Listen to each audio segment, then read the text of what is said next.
For 8 years, I convinced myself that sending checks was the price of being a good daughter. I paid their mortgage gaps and imaginary medical copays because they swore they were surviving on rice and beans.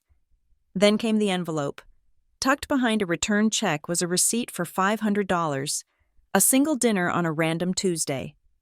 I stared at the paper, realizing my guilt hadn't been saving them. It had been funding their secrets. My life was a series of cells on a spreadsheet.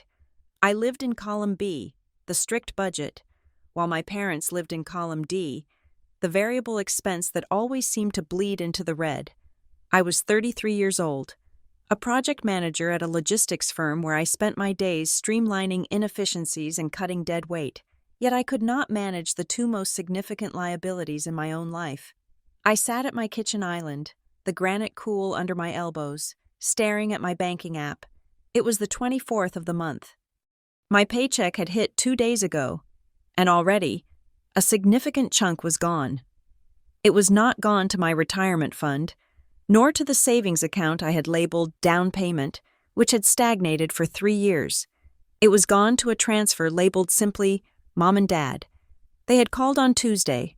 It was always Tuesday or Thursday, never the weekend, because calls on the weekend implied leisure, and my parents needed me to believe they had no leisure. They existed in a perpetual state of crisis management. This time it was the water heater. My father had sighed into the phone, a sound that carried the weight of the world, and told me they were boiling water on the stove to wash dishes. He said they were too old to be living like pioneers. He said he was ashamed to even ask. He said they would pay me back the moment the tax refund came, a refund that had been coming since I was 25. I sent them $1,200. I did not ask for a quote. I did not ask to speak to the plumber. I just sent it, because the alternative was imagining my 60-year-old mother shivering in a cold shower, and that image was a weapon they knew exactly how to wield. I closed the laptop and rubbed my temples. My apartment was quiet. It was a one-bedroom in a decent part of the city, clean and minimalist, mostly because I refused to buy anything I did not absolutely need. I drove a 6-year-old sedan. I brought my lunch to work 4 days a week. I was disciplined. I was responsible. I was the good daughter. It had been 8 years of this. I walked to the window and looked out at the streetlights blurring in the rain. 8 years. It started when I was 25, just a few years out of college, finally making a salary that felt like adulthood. My father had lost his job at the plant. That was real.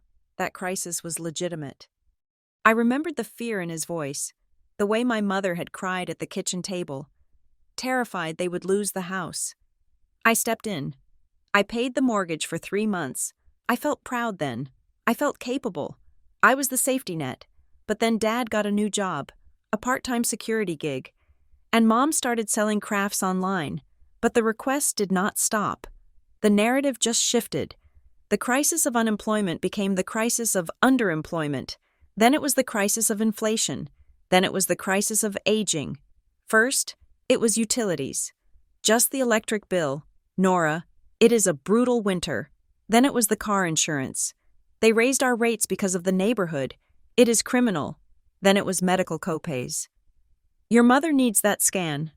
Nora, we cannot make her wait. It was a slow creep, a rising tide of need that swallowed my boundaries inch by inch. Every time I thought about saying no, the guilt would rise up like bile. They were my parents. They had raised me. They had sacrificed for me. How could I sit here in my climate-controlled apartment with a full refrigerator and deny them the basics? We would never ask if we had another option, my mother would say, her voice trembling just enough to crack my resolve. You know that, right, Nora? You are our only hope. Our only hope. The phrase was heavy, a mantle of responsibility I wore like a lead vest. My phone buzzed on the counter. It was a text from Maya. Girls' trip is booked. Napa in October. We need your deposit by Friday. Please tell me you are in. I stared at the screen. Napa, wine tastings, warm sun, expensive dinners where we would split the bill without calculating tax down to the penny. I wanted to go. God, I wanted to go. I had not taken a real vacation in 4 years. I looked at my budget again. I looked at the $1,200 missing from the discretionary line. If I went, I would be dipping into my emergency fund. I could do it. I had the money. But the voice in my head, the one that sounded suspiciously like my mother, whispered that it was selfish. How could I drink $60 Pinot Noir when my parents were boiling water on the stove? I typed a reply. I can't make it work this time. Work is crazy. Drink a glass for me. I deleted it. I typed again. Budget is tight right now. Have a blast, though. I sent it before I could change my mind. A few seconds later, the 3 bubbles of a reply appeared, then disappeared, then appeared again. Maya knew. She always knew. Nora, is this about your parents again? I felt a flash of irritation. My friends did not understand.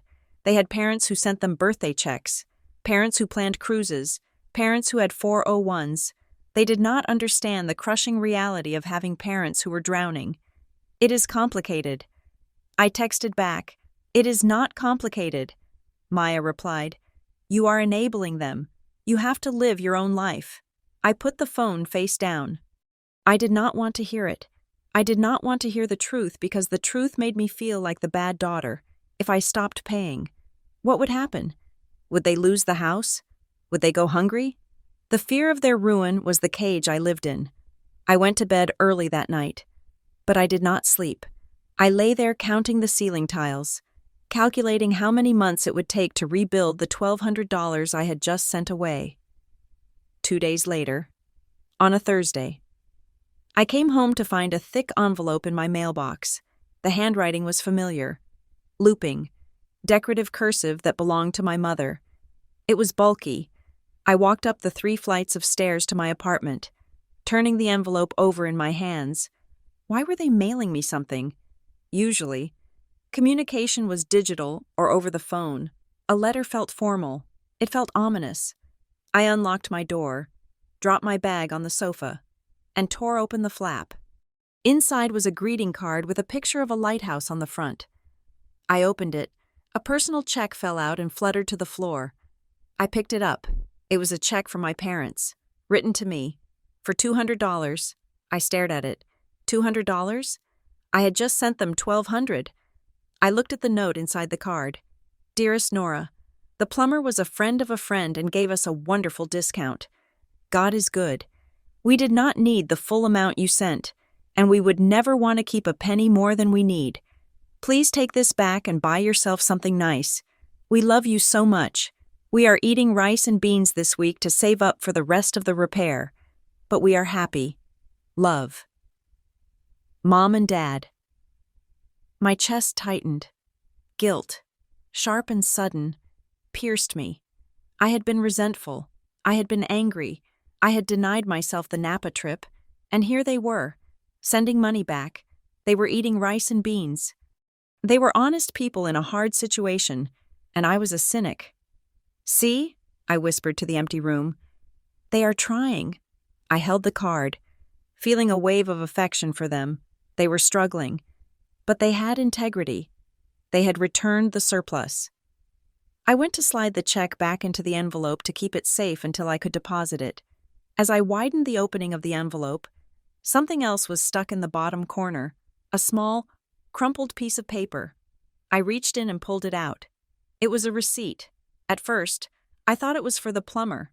I smoothed it out on the counter, expecting to see a handwritten invoice for parts and labor, maybe a hardware store receipt for copper pipe. It was not a hardware store receipt. The logo at the top was printed in elegant, scrolling font. The Gilded Table. I froze. I knew the Gilded Table. It was a steakhouse in the city, about 40 minutes from my parents' house in Maple Ridge. It was the kind of place where you had to make reservations 3 weeks in advance. It was the kind of place I had never eaten at because I could not justify the price. My eyes scanned down the thermal paper. Date, October 22nd. That was Tuesday, 2 days ago, the same day they called me about the water heater, the same day my father told me they were boiling water on the stove. Time, 7:42 p.m. I read the line items. Filet mignon, $58, ribeye, $65, bottle of Cabernet, $85, truffle mac and cheese, $18, asparagus, $14, chocolate lava cake, $16, espresso martini, 2, subtotal, $280, tip, $100, total, $380. I blinked. I read it again. Maybe I was misreading the date. October 22nd. No, that was Tuesday. Maybe the year was wrong? No, the year was current.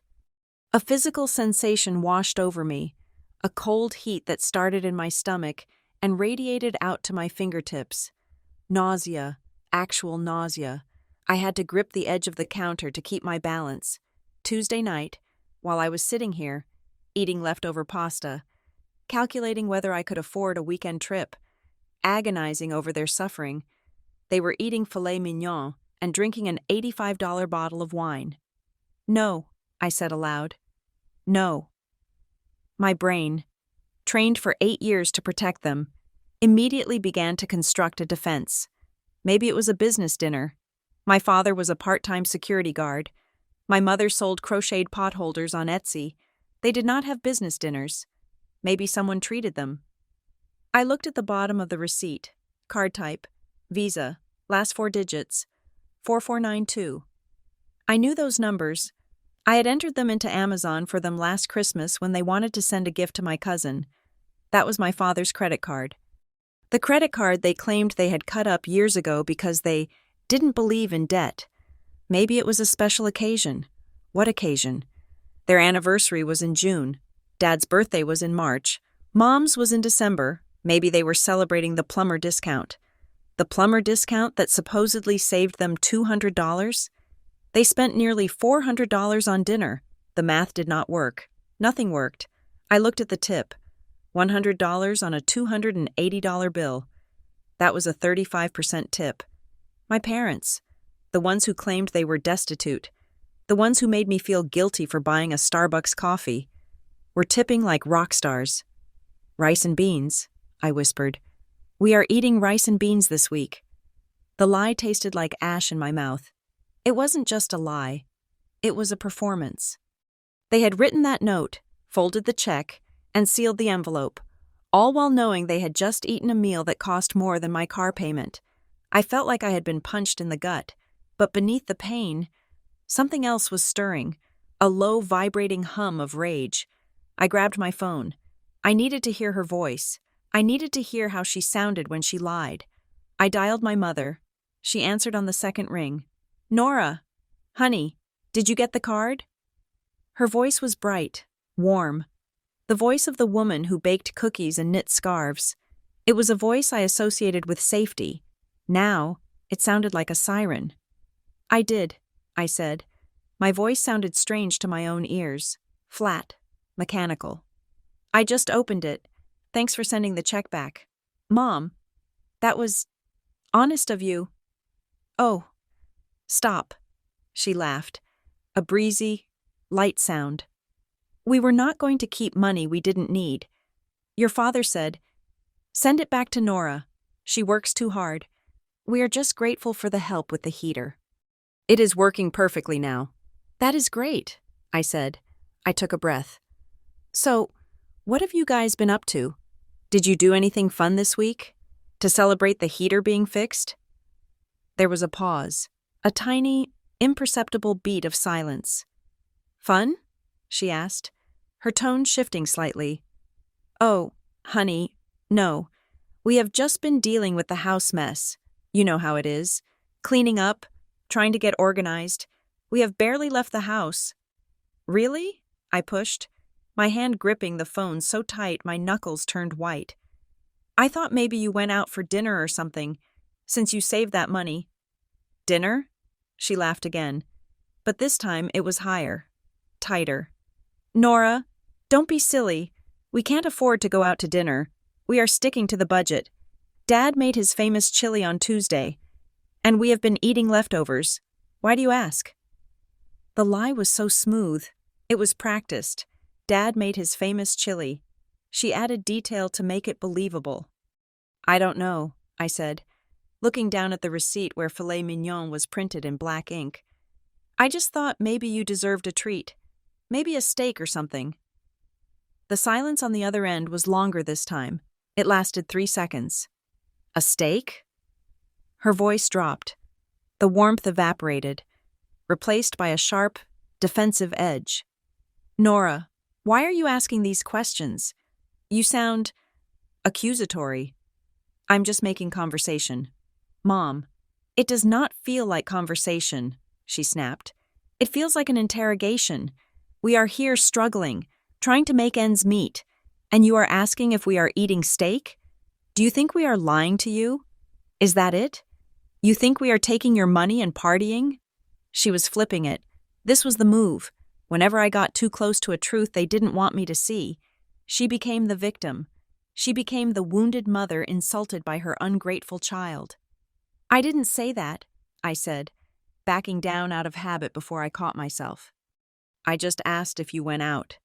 Well, we didn't, she said, her voice trembling with manufactured hurt. We have been here, in this drafty house, eating chili. But if you don't believe us, Nora, you can keep your money next time. We will just freeze. I guess that would be better than being judged. Mom, stop, I said. No, you stop, she said. I have to go. Your father is calling me. I can't believe you. The line went dead. I lowered the phone. My heart was hammering against my ribs. She had lied. She had lied directly to me, doubled down on the lie, and then attacked me for questioning the lie. She did not know I had the receipt. She thought she was safe. I looked at the piece of paper again, the gilded table. I walked over to my laptop and opened a blank spreadsheet. My hands were shaking, but I forced them to be steady. I labeled the file, the ledger. I logged into my bank account. I went to the search function. I typed in transfer. I started with this year. January 4th, $400. February 12th, $600. March 3rd, $300. April 15th, $1,000. Tax day. I entered them into the spreadsheet, one by one. Then I went back to last year. November, car repair, $800. September, dental work, $500. July, a C repair, $900. I kept going back, year after year. The scrolling list of transactions was endless. It was a digital paper trail of my own exploitation. I saw the weekends I didn't go away. I saw the clothes I didn't buy. I saw the investments I didn't make. I went back to the beginning, 8 years ago. The first check, mortgage assistance, $1,500. I worked for 3 hours. The sun went down, and the streetlights came on, casting long shadows across my living room. I didn't turn on the lights. I sat in the glow of the screen, typing, calculating, remembering. When I finally summed the total column, I gasped. The sound was involuntary, a sharp intake of air that hurt my lungs. $42,650. $42,000. That was a down payment on a house. That was a master's degree. That was a wedding. That was freedom. I had given them $42,000 over 8 years, believing I was keeping them from homelessness, and they were eating $65 ribeyes. I stared at the number until it blurred. I wasn't just the good daughter, I was the bank. I was the silent partner in a lifestyle they couldn't afford but refused to give up. And the worst part wasn't the money, it was the story. They had built a story where I was the savior and they were the tragic victims. But looking at the numbers, looking at the consistency of the dates, I realized the tragedy was manufactured. The crisis was a line item. I closed the laptop. I didn't feel nauseous anymore. I felt cold. I felt a clarity that was sharp and jagged, like broken glass. I stood up and walked to my bedroom. I pulled my weekend bag out of the closet. I wasn't going to call them back. I wasn't going to text. Arguments over the phone were too easy for them to manipulate. They could hang up. They could cry. They could claim bad reception. I needed to see their faces. I packed enough for 2 days. Jeans, a sweater, my toiletries. I moved like a robot, efficient and precise. I walked back to the kitchen. I picked up the receipt from the gilded table. I found a clear plastic sandwich bag and placed the receipt inside. Sealing it shut, it looked like evidence. It was evidence. I put the plastic bag in the zippered interior pocket of my purse. I grabbed my keys. Maple Ridge was a 2-hour drive. If I left now, I would get there by late evening. They would be surprised. They would be worried. They would ask why I was there. I told myself I was going for clarity. I told myself I just wanted to understand. But as I locked my apartment door and walked down the hallway, the weight of the receipt in my purse felt heavy, like a loaded gun. I wasn't going for clarity. I was going to see if they could look me in the eye and say rice and beans one more time. I got into my car, the engine turning over with a reliable hum. I backed out of my spot and turned onto the main road, heading toward the highway. The city lights faded in the rearview mirror, replaced by the dark, winding roads that led to the suburbs. I gripped the steering wheel. $42,000. We would never ask if we had another option. I whispered the words to the dashboard. They sounded different now. They didn't sound like a plea. They sounded like a strategy. I pressed the accelerator. I was going home. The drive to Maple Ridge usually felt like a decompression chamber, a slow release of the city's pressurized air as the skyline dissolved into tree-lined parkways and subdivision signs. But tonight, the 2 hours felt like a tightening noose. My hands gripped the steering wheel at 10 and 2. My knuckles white as I rehearsed the conversation in my head. I would be calm. I would be factual. I would not cry. I pulled into the driveway of the split-level house I had grown up in. It was a modest house, beige siding with white shutters, the kind of place that looked indistinguishable from the 3 houses on either side of it. I turned off the engine and sat in the silence for a moment, listening to the ticking of the cooling metal. $42,000. I stepped out of the car. The evening air was cool, smelling of damp earth and wood smoke. As I walked up the concrete path to the front door, my eyes automatically scanned the property, looking for signs of the disrepair my father always complained about on the phone. The gutters are falling off. Nora, the roof is practically leaking. The gutters looked fine. In fact, they looked freshly cleaned. I stopped at the edge of the front flower beds. My mother had always taken pride in her garden, but for the last few years, she had claimed her arthritis made it impossible to maintain. And they certainly couldn't afford a landscaper.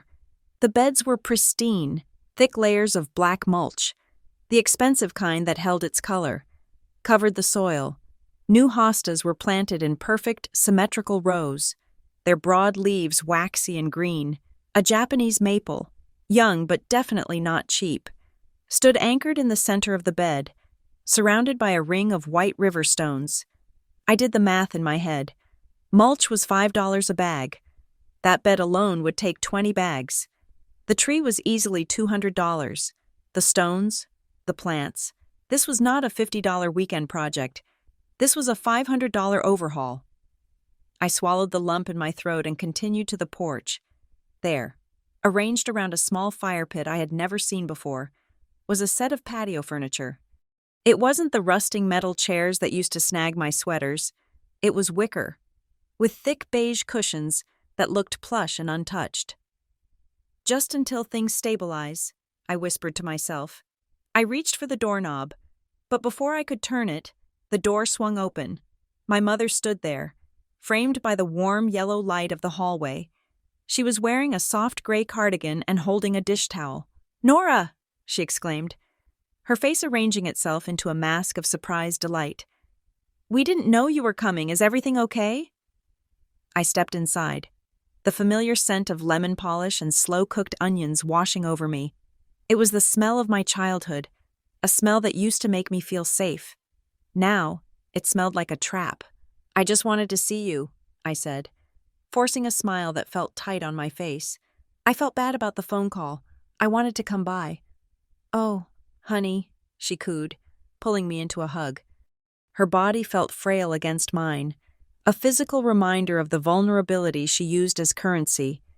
"You didn't have to drive all this way, but we are so glad you are here. Dad, Nora is here." My father emerged from the living room, wearing his faded plaid recliner shirt. He looked older than I remembered, his hair thinner, his shoulders more stooped. Seeing him always softened me, and I felt my resolve waver. Maybe the mulch was a gift. Maybe the furniture was second-hand. "Well, look at this," he said, patting my arm awkwardly. "The prodigal daughter returns. Hungry?" "Always," I said. We sat at the round oak table in the kitchen. They were eating chili, just as my mother had said. It was served in the chipped ceramic bowls we had used since the 90s. The normalcy of it was disarming. We talked about the weather. We talked about the traffic. My father complained about the neighbor's dog barking at night. It was the same script we had been reading from for a decade. I ate a spoonful of chili. It was good, spicy, warm. "So," I said, putting my spoon down, "I noticed the front yard looks great. Did you guys do that yourselves?" My father didn't look up from his bowl. "Oh, yeah, just trying to keep the HOA off our backs. You know how they get." "The furniture on the porch is nice, too," I added. "Facebook Marketplace," my mother said quickly, too quickly. "Practically gave it away. You know me. I love a bargain." "It looks brand new," I said. "Some people just have money to burn," she said, waving her hand dismissively. "They buy things and never use them. Must be nice, right?" The irony hung in the air, heavy and suffocating. Money to burn. I reached into my purse, which was sitting on the floor beside me. I could feel the crinkle of the plastic sandwich bag. My heart started to hammer against my ribs, a frantic, bird-like rhythm. "I actually wanted to ask you about something," I said, when I opened the envelope with the check you returned. "Thank you for that. By the way, I found this inside." I pulled out the plastic bag and set it on the table. Right next to the salt shaker, the receipt lay there, face up, the gilded table. The silence that followed was absolute. The refrigerator hummed. A car drove past outside. My father chewed slowly, his jaw working rhythmically, but his eyes were fixed on the plastic bag. My mother froze, her fork halfway to her mouth. "What is that?" my father asked, his voice rough. "It is a receipt," I said. "From the gilded table. It was inside the envelope with the check. It is dated Tuesday night, the same night we talked about the water heater." My mother set her fork down. She didn't look at the receipt. She looked at me, her eyes wide and wet, shimmering with that instant emotion she could summon on command. "A receipt?" she said. "In the envelope?" "Yes," I said. "For $380. My father finally looked at it. He squinted, as if the text were in a foreign language. Then he scoffed, a short, dismissive sound. "I don't know what that is," he said. "Must be a mistake." "How could it be a mistake?" I asked, keeping my voice level. "It was folded up inside the card." "Well, who knows how the mail works these days," my mother said, her voice rising in pitch. "Maybe it got stuck to something? Maybe the mailman dropped it? Honestly, Nora, I have never seen that piece of paper in my life." "It has Dad's credit card number on it," I said. "Last 4 digits, 4492. The air left the room. My father's face tightened. The skin around his mouth went white, while his neck flushed a deep, blotchy red. He looked at my mother. It wasn't a look of confusion. It was a look of warning, a signal. "I have that card," he said, his voice dropping to a low rumble. "But I haven't used it in months. Maybe someone stole the number. Identity theft is everywhere now." "So you weren't there?" I asked. "You were not at the gilded table on Tuesday night?" They exchanged a glance. It was tiny, quick, rehearsed, a micro-communication of survival. My mother's eyes flicked to his, widened slightly, then darted back to me. "Nora," my mother said, reaching across the table to touch my hand. Her fingers were cold. "Of course we weren't there. Do you think we are crazy? We are barely scraping by. We are eating chili. Look at this. Do you think we would spend, what did you say, $400 on food? That is groceries for a month." "Then explain the receipt," I said. I didn't pull my hand away, but I didn't return the squeeze. I just told you, she said, laughing nervously. It is a mistake, a glitch, or maybe Dad lent the card to Uncle Jerry? Did you lend the card to Jerry? Bob? My father grunted. I might have. He was in a bind. There, my mother said, sitting back as if the case were closed. It was Jerry. You know how he is. He probably took his new girlfriend out and forgot to tell us. We will handle it. But really, Nora, you drove all the way out here to confront us about a piece of trash? She looked at me with pity. Genuine, sad pity. You look so tired. Honey, she said softly. Is work stressful? Are they pushing you too hard? You get so fixated on these little things when you are stressed. Remember in high school when you thought the math teacher hated you? This isn't high school, I said. And this isn't a little thing. Let's just drop it, my father said, standing up to clear his bowl. It is handled. Jerry used the card. End of story. Who wants coffee? I sat there, watching them move around the kitchen. They were efficient. They had closed ranks. The wall was up, and I had no way to break through it without screaming. And if I screamed, I lost. I will take some coffee, I said quietly. I spent the rest of the evening in a fog of disbelief. We watched television. We made small talk. I felt like a ghost haunting my own life, observing these people who looked like my parents but operated like politicians. Around 10 o'clock, I went up to my old bedroom. It was exactly as I had left it 10 years ago. The same floral comforter, the same debate team trophies on the shelf. Being in this room always made me feel small. It made me feel like the child who needed them, not the adult they needed. I changed into my pajamas and realized I had left my water bottle in the car. I needed water. My throat was parched from the dry heat of the house. I opened my bedroom door. The hallway was dark, but light spilled from under the master bedroom door at the end of the hall. I walked softly on the carpet. I didn't mean to sneak. I just moved quietly by habit.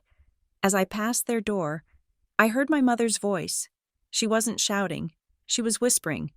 But the house was old, and the walls were thin. No, she is here, my mother said. She must have been on the phone. She found the receipt. I know. Sloppy. Bob must have left it in the pile. I froze. My hand hovered over the railing of the stairs. It is fine, she continued, her voice dropping lower, soothing and conspiratorial. I handled it. I told her it was Jerry. She bought it. She wants to believe us. Linda, you know how she is. Linda, my aunt, her sister. Just keep her calm, my mother said. She gets dramatic. If she starts digging, it is going to be a headache. We just need to get through the next few months until the car is paid off. Yeah, okay. I will tell her you said hi. I stood there in the dark. My breath caught in my chest. She gets dramatic. She wants to believe us. It wasn't panic in her voice. It was annoyance. It was the tone of a project manager dealing with a difficult vendor. I wasn't her daughter. I was a resource to be managed, a problem to be mitigated. I backed away slowly, retreating into my room. I closed the door and locked it. I didn't get water. I sat on the edge of my twin bed and stared at the trophies. First place, regional debate. I had been good at arguing. I had been good at finding the truth. Why couldn't I find it here? I didn't sleep. I lay awake, listening to the settling of the house, replaying the whisper in the hallway. She bought it. The next morning, the sun shone brightly through the sheer curtains, mocking the storm inside my head. I dressed in my jeans and a crisp white button-down. I needed to feel armored. I went down to the kitchen. My parents were already there, drinking coffee and reading the paper. It was a tableau of domestic peace. "Good morning, sleepyhead," my mother chirped, pouring me a mug. "Did you sleep well?" "No," I said. I took the mug and set it on the table. I didn't sit down. I stood behind the chair, gripping the back of it. "We need to talk," I said. My father lowered the paper. "Here we go." "I heard you on the phone last night." "Mom," I said. "I heard you talking to Aunt Linda." My mother's face went pale, then flushed pink. I was just checking in on her. You said you handled me, I said. You said I get dramatic. You said Bob must have left the receipt in the pile. You were eavesdropping? My father snapped, slamming the paper down. In our own house? I was walking down the hallway, I said. But that doesn't matter. What matters is that you lied. Jerry didn't use the card. You did. So what? My father said. He stood up, crossing his arms over his chest. He was a big man, and he used his size to intimidate. So we went out to dinner. Is that a crime? Are we not allowed to have a life because you help us out with a few bills? A few bills? I felt my voice rising, trembling. Dad, I have sent you $42,000 in 8 years. I have paid your mortgage. I have paid for your car repairs. I have canceled vacations. I have emptied my savings, and you are eating $50 steaks and laughing about handling me? We never laughed, my mother said, tears instantly springing to her eyes. We are grateful. Nora, we are so grateful. But everyone needs a break sometimes. We were feeling low. We just wanted one night to feel normal. You told me you were eating rice and beans, I said. You lied to make me feel guilty so I wouldn't ask questions. We didn't want to worry you, she cried. I am done, I said. The words came out quiet, but they felt like iron. I am not sending another cent, not until I see everything, bank statements, credit card bills, income. I want to know where the money went. My father stared at me. His eyes were cold, harder than I had ever seen them. An audit? He said softly. After everything we have done for you, we raised you. We put clothes on your back. We sacrificed our lives so you could have that fancy job in the city. And now you are putting us through an audit? It is not an audit, Dad. It is transparency. If you are broke, prove it. If you need help, show me why. This is insulting, he spat. You are treating us like employees. We are your parents. Then start acting like it, I said. The back door opened with a loud rattle. Hello? Anybody home? I smell bacon. It was Evan, my younger brother. He lived 3 towns over. A 20-minute drive. He breezed into the kitchen, wearing a hoodie and gym shorts, looking like he hadn't a care in the world. Hey, he said, stopping when he saw the tension in the room. Whoa, heavy vibes in here. What is going on? My mother wiped her eyes quickly, turning away to the sink. Nothing, honey, nothing. Nora is just... she is just leaving. Evan looked at me, then at Dad. Leaving? You just got here. I thought we were doing lunch. I can't stay, I said. Evan walked over to the coffee pot. Man, you guys are moody today. Must be the hangover from the other night, huh? He chuckled, pouring himself a cup. I saw the pictures on Facebook before you took them down. Mom, that steak looked insane. You guys are finally going out again. Fancy taste. The room went dead silent. I looked at Evan. What pictures? Evan froze. He looked at Mom, then at Dad, then back to me. He realized he had stepped on a landmine. Just, nothing. Evan, I said, stepping closer to him. What pictures? Mom posted a picture of dinner on Tuesday, he mumbled, looking down at his sneakers. At the gilded table. She captioned it, Celebration Night. But it was gone the next morning. I figured you treated them. I looked at my mother. She was gripping the edge of the sink, her back to me. Celebration night? I asked. What were you celebrating? She didn't answer. Evan, I said, grabbing his arm. Come outside. Now. Nora, don't, my father warned. I am talking to my brother, I said. I dragged Evan out the back door onto the patio with the new wicker furniture. I closed the door behind us. What is going on? Evan asked, pulling his arm away. Why is everyone acting weird? They asked me for $1,200 on Tuesday, I said. They told me the water heater broke and they were boiling water on the stove. They told me they were broke. Evan's jaw dropped. What? No way. Mom told me the heater was fixed weeks ago. Dad fixed it himself with a part he got online. I felt the ground tilt beneath my feet. Dad fixed it? Yeah. He bragged about it, said it cost $20. I stared at him. They told me it was $1,000. Evan ran a hand through his hair. Geez, Nora, I didn't know. Honestly, I thought you knew about the dinner. Mom told me you insisted on helping. She said you felt proud providing for them. Like, it was your way of saying thanks for everything. My way of saying thanks? I repeated. Yeah, Evan said. She tells everyone that Aunt Linda, the cousins, she says, Nora is so successful. She just loves to spoil us. She doesn't know what to do with her money. So she helps us enjoy our golden years. It is kind of the family joke. Not a mean joke. Just, rich Nora. Rich Nora. I wasn't rich. I clipped coupons. I drove a car with a dent in the bumper. I hadn't bought new winter boots in 4 years. But to them, to the extended family, I was the eccentric benefactor. They had taken my sacrifice and turned it into a status symbol. They weren't ashamed of taking my money. They were flaunting it. They had rewritten the narrative so that my desperation was actually arrogance. I have to go, I said. Nora, wait, Evan said. I didn't know. I swear. I know you didn't, I said. But now you do. I walked back into the house just long enough to grab my purse. My parents were still in the kitchen. My mother was crying softly at the table. My father was staring out the window. I am leaving, I said. Nora, please, my mother sobbed.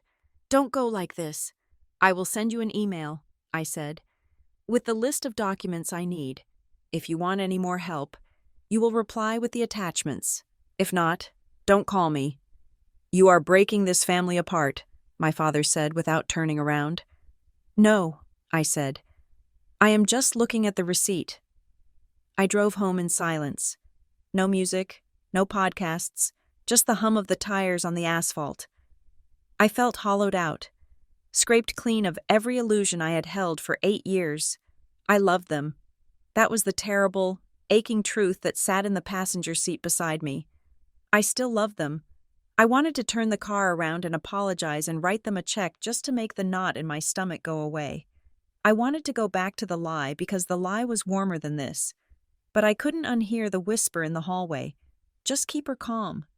When I got back to my apartment, it felt like a stranger's home. It was too quiet. I sat down at my desk. I took the receipt out of the plastic bag. I needed to be sure, 100% sure. I looked up the number for the Gilded Table. I dialed. Thank you for calling the Gilded Table. This is Sarah. How may I help you? Hi, I said. This is going to sound strange, but I have a receipt here from Tuesday night, and I just need to verify it. I am doing some accounting for my parents. I can't give out guest details. Ma'am, the hostess said. I don't need details, I said. I just want to read you the transaction number and the amount, and have you tell me if it exists in your system. Please. She hesitated. Okay, read me the transaction number. I read it. 20241022-449. I heard clicking on a keyboard. Okay, she said. And the amount? $380.00. Yes, she said. I see it here. Tuesday, October 22nd, table 4. Server was Michael. Cleared at 9:15 p.m. Thank you, I said. That is all I needed. I hung up. It was real. The time aligned. The amount aligned. My hands were shaking so hard I had to sit on them. I took a deep breath. Trying to steady my heart rate, I opened my laptop. I needed to look at the history. Not the money this time. The communication. I searched my email for Dad. Hundreds of emails. Requests. Updates.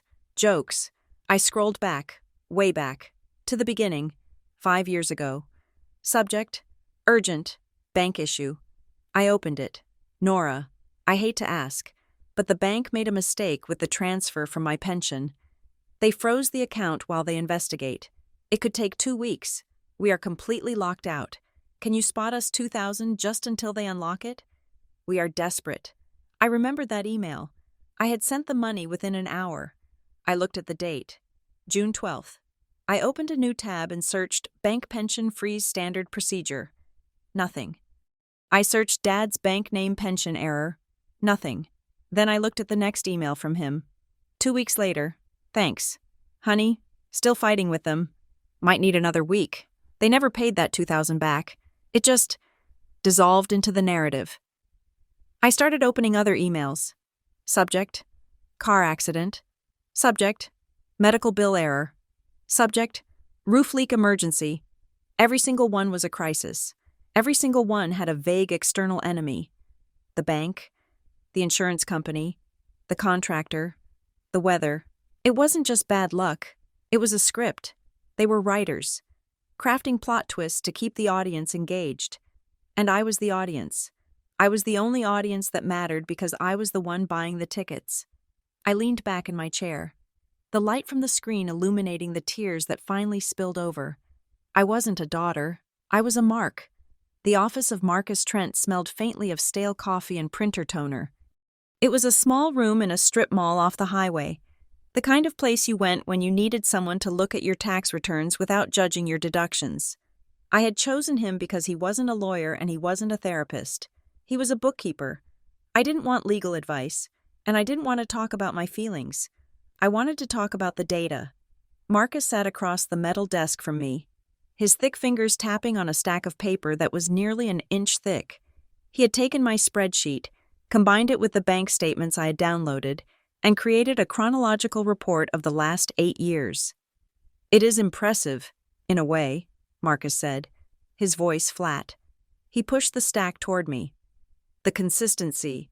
I looked at the top page.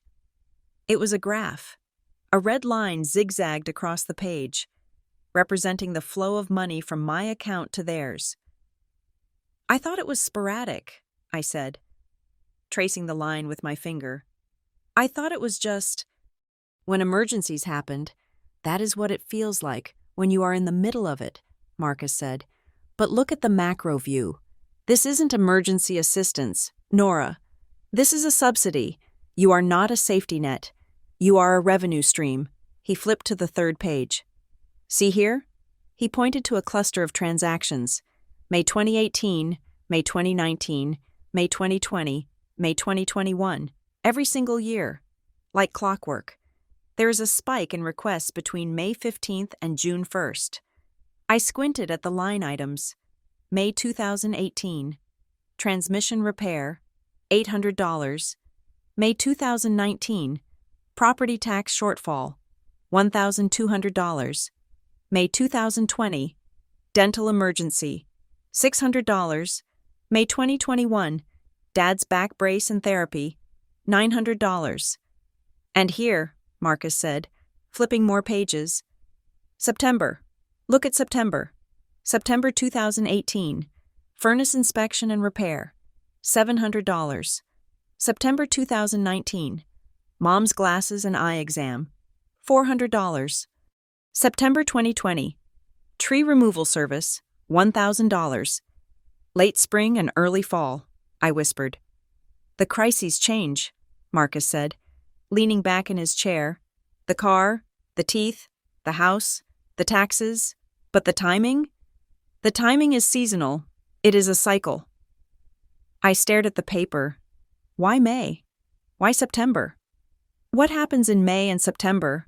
I asked, more to myself than to Marcus.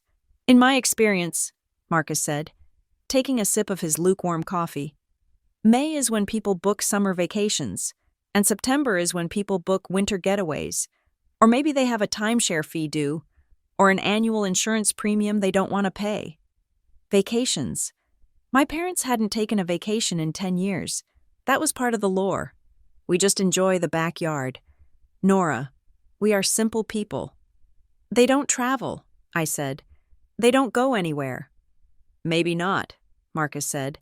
But the money is going somewhere, and it is leaving your account on a schedule. He closed the folder. You have given them nearly $43,000. If you had invested that in a standard index fund over the same period, you would be looking at closer to $65,000 in value today. You aren't just losing the cash, Nora. You are losing the compound interest of your own life. I walked out of his office feeling lightheaded. The sun was glaring off the asphalt of the parking lot. I sat in my car and looked at the report again. The seasonal spikes were undeniable. It was a heartbeat. Thump-thump in May, thump-thump in September. I needed to talk to Evan again. I called him. He was at work, at the auto body shop where he managed the front desk. "Meet me for lunch," I said. "I am buying." "I have 30 minutes," he said. "Come to the diner next door." When I slid into the booth opposite him 15 minutes later, Evan looked wary. He had a smudge of grease on his chin and looked like he hadn't slept well. "Are you going to interrogate me again?" he asked, picking up the menu. "No," I said. "I just want to ask you something about the money. Not the dinner the other night, the past." Evan sighed and put the menu down. "Okay, shoot." "Did they ever ask you?" I asked. "In the last 8 years, did Mom and Dad ever call you with a crisis? The water heater, the car, the taxes?" Evan looked out the window, watching the traffic go by. He drummed his fingers on the table. "Once," he said, "about 5 years ago, Dad called me in a panic. Said the mortgage was past due and the bank was threatening foreclosure. He needed $3,000. $3,000? I repeated. "What did you do?" "I told him I didn't have $3,000 cash," Evan said. "Which I didn't, but I told him I had good credit. I told him I would come over, look at the loan documents, and see if we could refinance. I offered to co-sign if the numbers made sense. I told him to pull all the statements and I would be there on Saturday. And he got weird," Evan said. "He got angry. He said, 'I don't need my son acting like my banker.' He said if I couldn't help the family, I should just say so." He hung up on me. "Did he ever bring it up again?" "Never," Evan said. "I went over there a week later, expecting to see a foreclosure notice. They were fine. Mom made a roast. They acted like the conversation never happened. I assumed they figured it out." I felt a cold shiver slide down my spine. "They didn't figure it out. Evan, they called me." I checked the report Marcus had given me. 5 years ago. August. Mortgage assistance. $3,000. "I sent them the money," I said. "I didn't ask to see the statements. I didn't offer to refinance. I just panicked and sent the check." Evan looked at me, his eyes sad. "That is why they stopped asking me. Nora, I asked for paperwork. You just asked where to send the check." It wasn't that they respected Evan more. It wasn't that they loved me less. It was simply that I was the path of least resistance. I was the soft target. "I feel like an idiot," I said. "You are not an idiot," Evan said, reaching across the table to poke my hand with a French fry he had stolen from my plate. "You are the good kid. You always have been. They know that. They bet on it. They bet on it." The phrase echoed in my head as I drove away from the diner. I didn't go back to the city. I found myself driving toward Maple Ridge again. I hadn't planned it. It was a magnetic pull, a need to see the set where this play had been staged. As I drove the familiar streets, my mind started trawling through the past, dragging up memories I had filed away under eccentricities, the times they told me not to visit. The house is a mess. Nora, Mom is embarrassed. Give us a weekend to clean up. Dad has the flu. We don't want you to get sick. Stay away for a week. We are having the carpets cleaned. The whole place smells like chemicals. I had accepted these excuses. I respected their privacy. But now, looking at the pattern, I realized those were blackout dates. Those were times when the stage was being used for something else. Or when the mask had slipped and they didn't want me to see the face underneath, and the isolation. "Don't talk to Mrs. Gable next door. She is a gossip. She hates us. The neighbors are snooty. They look down on us because we drive old cars. They had built a wall around themselves, not to keep the world out, but to keep me from comparing notes with the world. I turned onto their street. It was mid-afternoon on a Wednesday. The neighborhood was quiet. I didn't pull into their driveway. I parked 3 houses down, in front of Mrs. Gable's house. I sat there for a moment, wondering what I was doing. Was I stalking my own parents? Then I saw her, Mrs. Gable. She was in her front yard, wearing a wide-brimmed straw hat, deadheading her roses. She had to be 70 now, but she moved with spry energy. I got out of the car. Mrs. Gable? I called out, walking toward her fence. She looked up, squinting against the sun. Her face broke into a smile. Nora? Nora Morgan? Is that you? It is me, I said, walking up to the gate. Hi. My goodness, she said, wiping her gloved hands on her apron. I haven't seen you in ages. You look wonderful, so professional. Thank you, I said. I was just visiting Mom and Dad, and I thought I would say hello. That is sweet of you, she said. Your parents are such lovely people. We are so lucky to have them on the block. They say the same about you, I lied. Oh, stop, she laughed. But really, they are the life of the neighborhood lately. That party they threw last summer, the anniversary one. I still talk about those crab cakes. I didn't know your father knew so many people from the club. I froze. My smile stayed plastered on my face, but my stomach dropped all the way to my shoes. The anniversary party? I asked.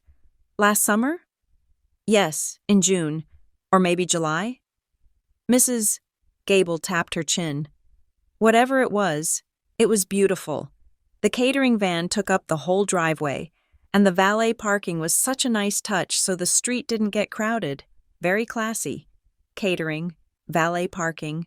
My parents' anniversary was in June, last June. I had sent them $500 because they said their air conditioner had died, and they were sleeping with fans in the window. I had pictured them sweating and miserable. I hadn't come to visit because they said the house was too hot for guests. They weren't hot. They were hosting a catered party with valet parking. I am glad you enjoyed it, I said, my voice sounding hollow.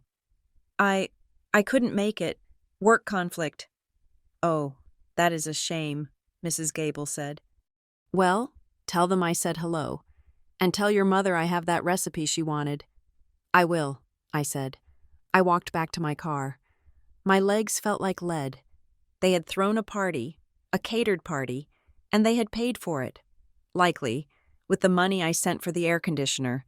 I sat in the driver's seat and pulled out my phone. I needed facts. I was done with stories. I opened the browser and navigated to the county clerk's website. I had done this 100 times for work. Checking property records for logistics hubs, I knew how to navigate the clunky interface. I typed in their address. Owner, Robert and Susan Morgan. I clicked on History. There was the original deed from 30 years ago. There was a refinance from 15 years ago. There was a home equity line of credit from 10 years ago. And then, there was a document dated 3 years ago. Release of lien. I stared at the screen. A release of lien meant a debt had been paid off. Specifically, the home equity line of credit. I clicked on the details. The loan amount was $60,000. It had been marked paid in full on October 4th. 3 years ago, on October 4th. I had been in a panic because my father told me they couldn't afford to fill the oil tank for winter. I had sent them $800. Where did they get $60,000 to pay off a loan? If they had $60,000, why were they asking me for $800? I felt a surge of adrenaline. This wasn't just mismanagement. This was a completely different financial reality than the one they presented to me. They weren't broke. They were moving large sums of money around. I started the car. I wasn't going to park down the street anymore. I pulled into their driveway. My father's car was there. My mother's car was there. I walked to the front door and let myself in with my key. They were in the living room, watching a game show. The volume was loud. They didn't hear me come in. That is, The Price is Right, my father shouted at the screen. You moron! It is higher. Dad, I said. He jumped. My mother shrieked and clutched her chest. "Nora," she gasped. "You scared me to death. What are you doing here? You just left yesterday." "I forgot something," I said. "What did you forget?" my father asked. Muting the TV, he looked annoyed. "You can't just barge in here. Nora, we have lives." "I forgot to ask you about the lien," I said. I stood in the center of the living room, holding my phone up like a talisman. "I was looking at the county records," I said. 3 years ago, you paid off a $60,000 home equity loan, paid in full, October 4th. My father's face went from annoyed to stone cold in a second. His eyes narrowed. "You are checking our property records?" he said. His voice was low, dangerous. "Yes," I said. "Where did you get $60,000? Dad? 3 years ago, you told me you couldn't afford heating oil. You took $800 from me the same week you paid off a $60,000 debt." My mother started to cry. It was instantaneous. Her face crumpled. Her shoulders shook. "Oh, Bob," she wailed. "She is hunting us. She is hunting us like we are criminals." "Stop it. Susan," my father snapped at her, then turned to me. "You are digging like an enemy. Nora, that is what you are doing. You are looking for dirt on your own parents." "I am looking for the truth," I shouted. "I am looking for why I have been subsidizing a lie for 8 years. Did you inherit money? Did you win the lottery? Where did it come from?" "It is none of your business," my father yelled. Standing up, "It is our house, our finances. We don't answer to you." "You answer to me when you ask me for money," I yelled back. "You made it my business when you begged me for help you didn't need." My mother's wailing intensified. "We are ashamed," she cried. "That is why. We are ashamed." The room went silent, except for her sobbing. "Ashamed?" I asked. I lowered my voice. I stepped closer to her. "Ashamed of what, Mom?" She looked up at me, her eyes streaming, her mouth trembling. She looked pathetic. She looked like a victim. But I had seen the graph. I had seen the seasonal spikes. I had seen the lien release.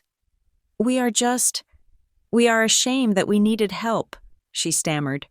"We didn't want you to know how bad it was." "That doesn't make sense," I said. "If it was bad, how did you pay off $60,000? If you were ashamed of needing help, why did you ask for help?" She faltered. She looked at my father for a cue. He didn't give her one. He was glaring at me with pure, unadulterated resentment. "Ashamed of what?" I asked again. "Ashamed that you have money? Ashamed that you tricked me?" "We didn't trick you," she screamed. "We raised you. We gave you everything. And now you stand there with your fancy phone and your city job, and you judge us?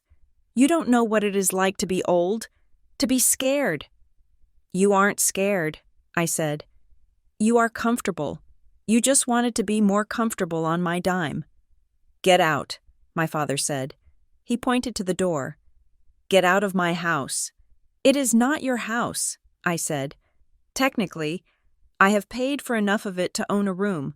But fine, I am going." I turned to leave. My heart was pounding so hard I could hear it in my ears. I felt sick. As I walked through the kitchen to the back door, I didn't want to walk past them in the front. I saw a pile of mail on the counter. Most of it was junk, flyers, coupons, but on top of the stack, sitting right next to the fruit bowl, was a thick, creamy envelope. I stopped.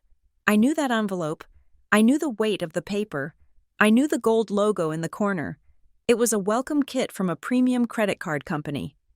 The kind that came with a $500 annual fee and access to airport lounges. The kind that required a credit score over 750 just to apply. It was addressed to Robert Morgan. It was unopened. I picked it up. "Hey," my father's voice boomed from the living room. "Don't you touch our mail!" He came rushing into the kitchen, his face purple with rage. He snatched the envelope from my hand. "You said you didn't use credit," I said. my voice shaking.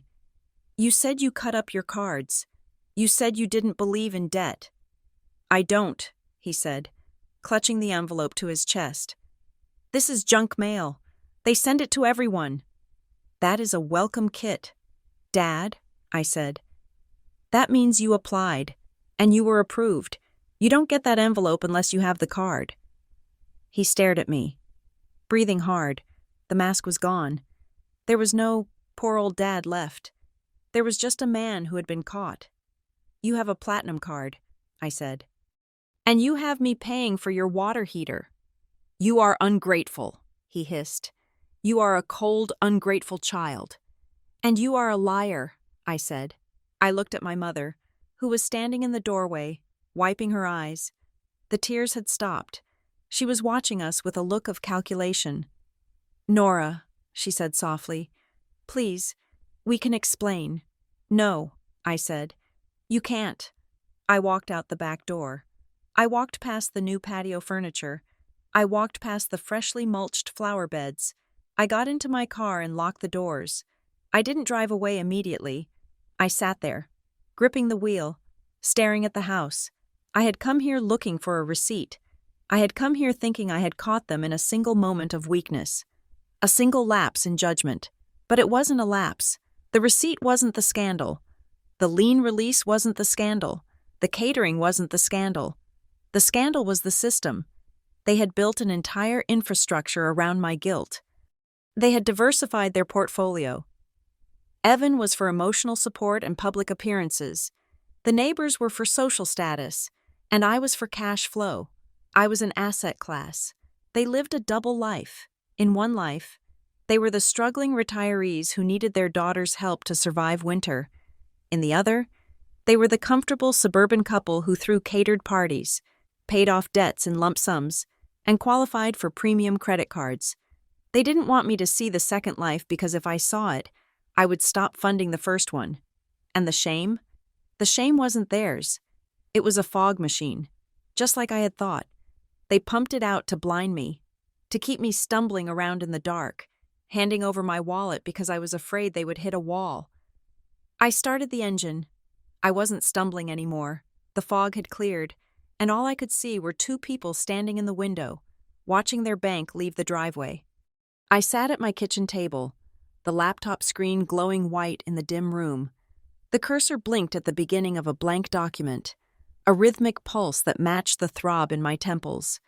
I had spent the last 24 hours in a state of suspended animation, replaying the scene in my parents' kitchen, the unopened credit card envelope, the look of pure venom on my father's face. I needed to formalize this. Verbal arguments were like smoke. They drifted, changed shape, and vanished. My parents were masters of the verbal pivot. If I said, "You lied about the money," they heard. "I hate you," if I said. "Show me the receipts," they heard. "I don't trust you." I needed a paper trail. I began to type. I treated it like a project scope for work. Unemotional, precise, and devoid of the adjectives they usually used as ammunition. Subject: financial assistance and moving forward, Mom and Dad. I am writing this to clarify my position following our conversation yesterday.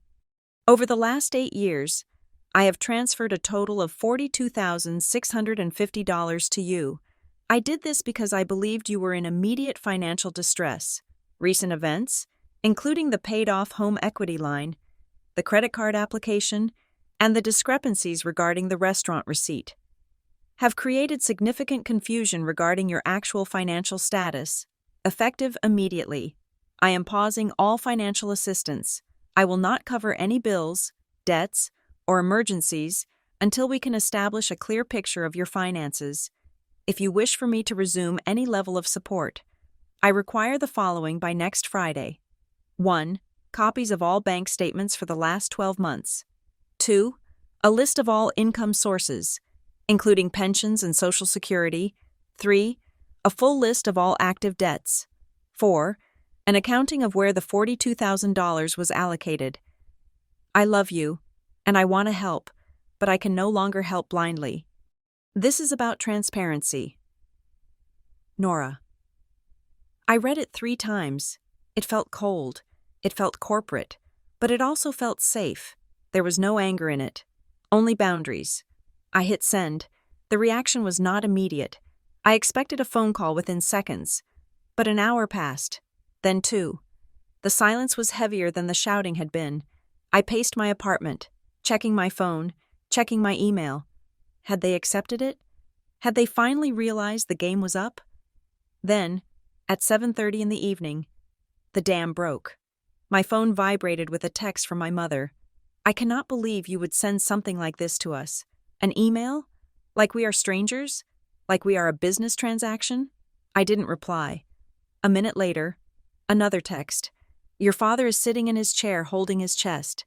His blood pressure is through the roof. I hope you're happy. You are stressing him into an early grave over money." The guilt hit me like a physical blow. Holding his chest. I pictured my father, red-faced and gasping, his heart giving out because I wanted to see a bank statement. My instinct was to call, to apologize, to say, "Forget it, just breathe."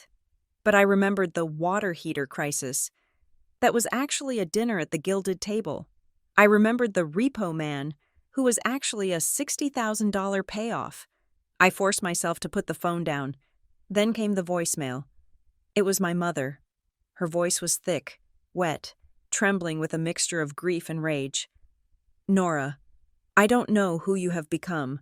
We raised a kind, generous girl. This person who demands accounting from her own parents? It is sick. It is cruel.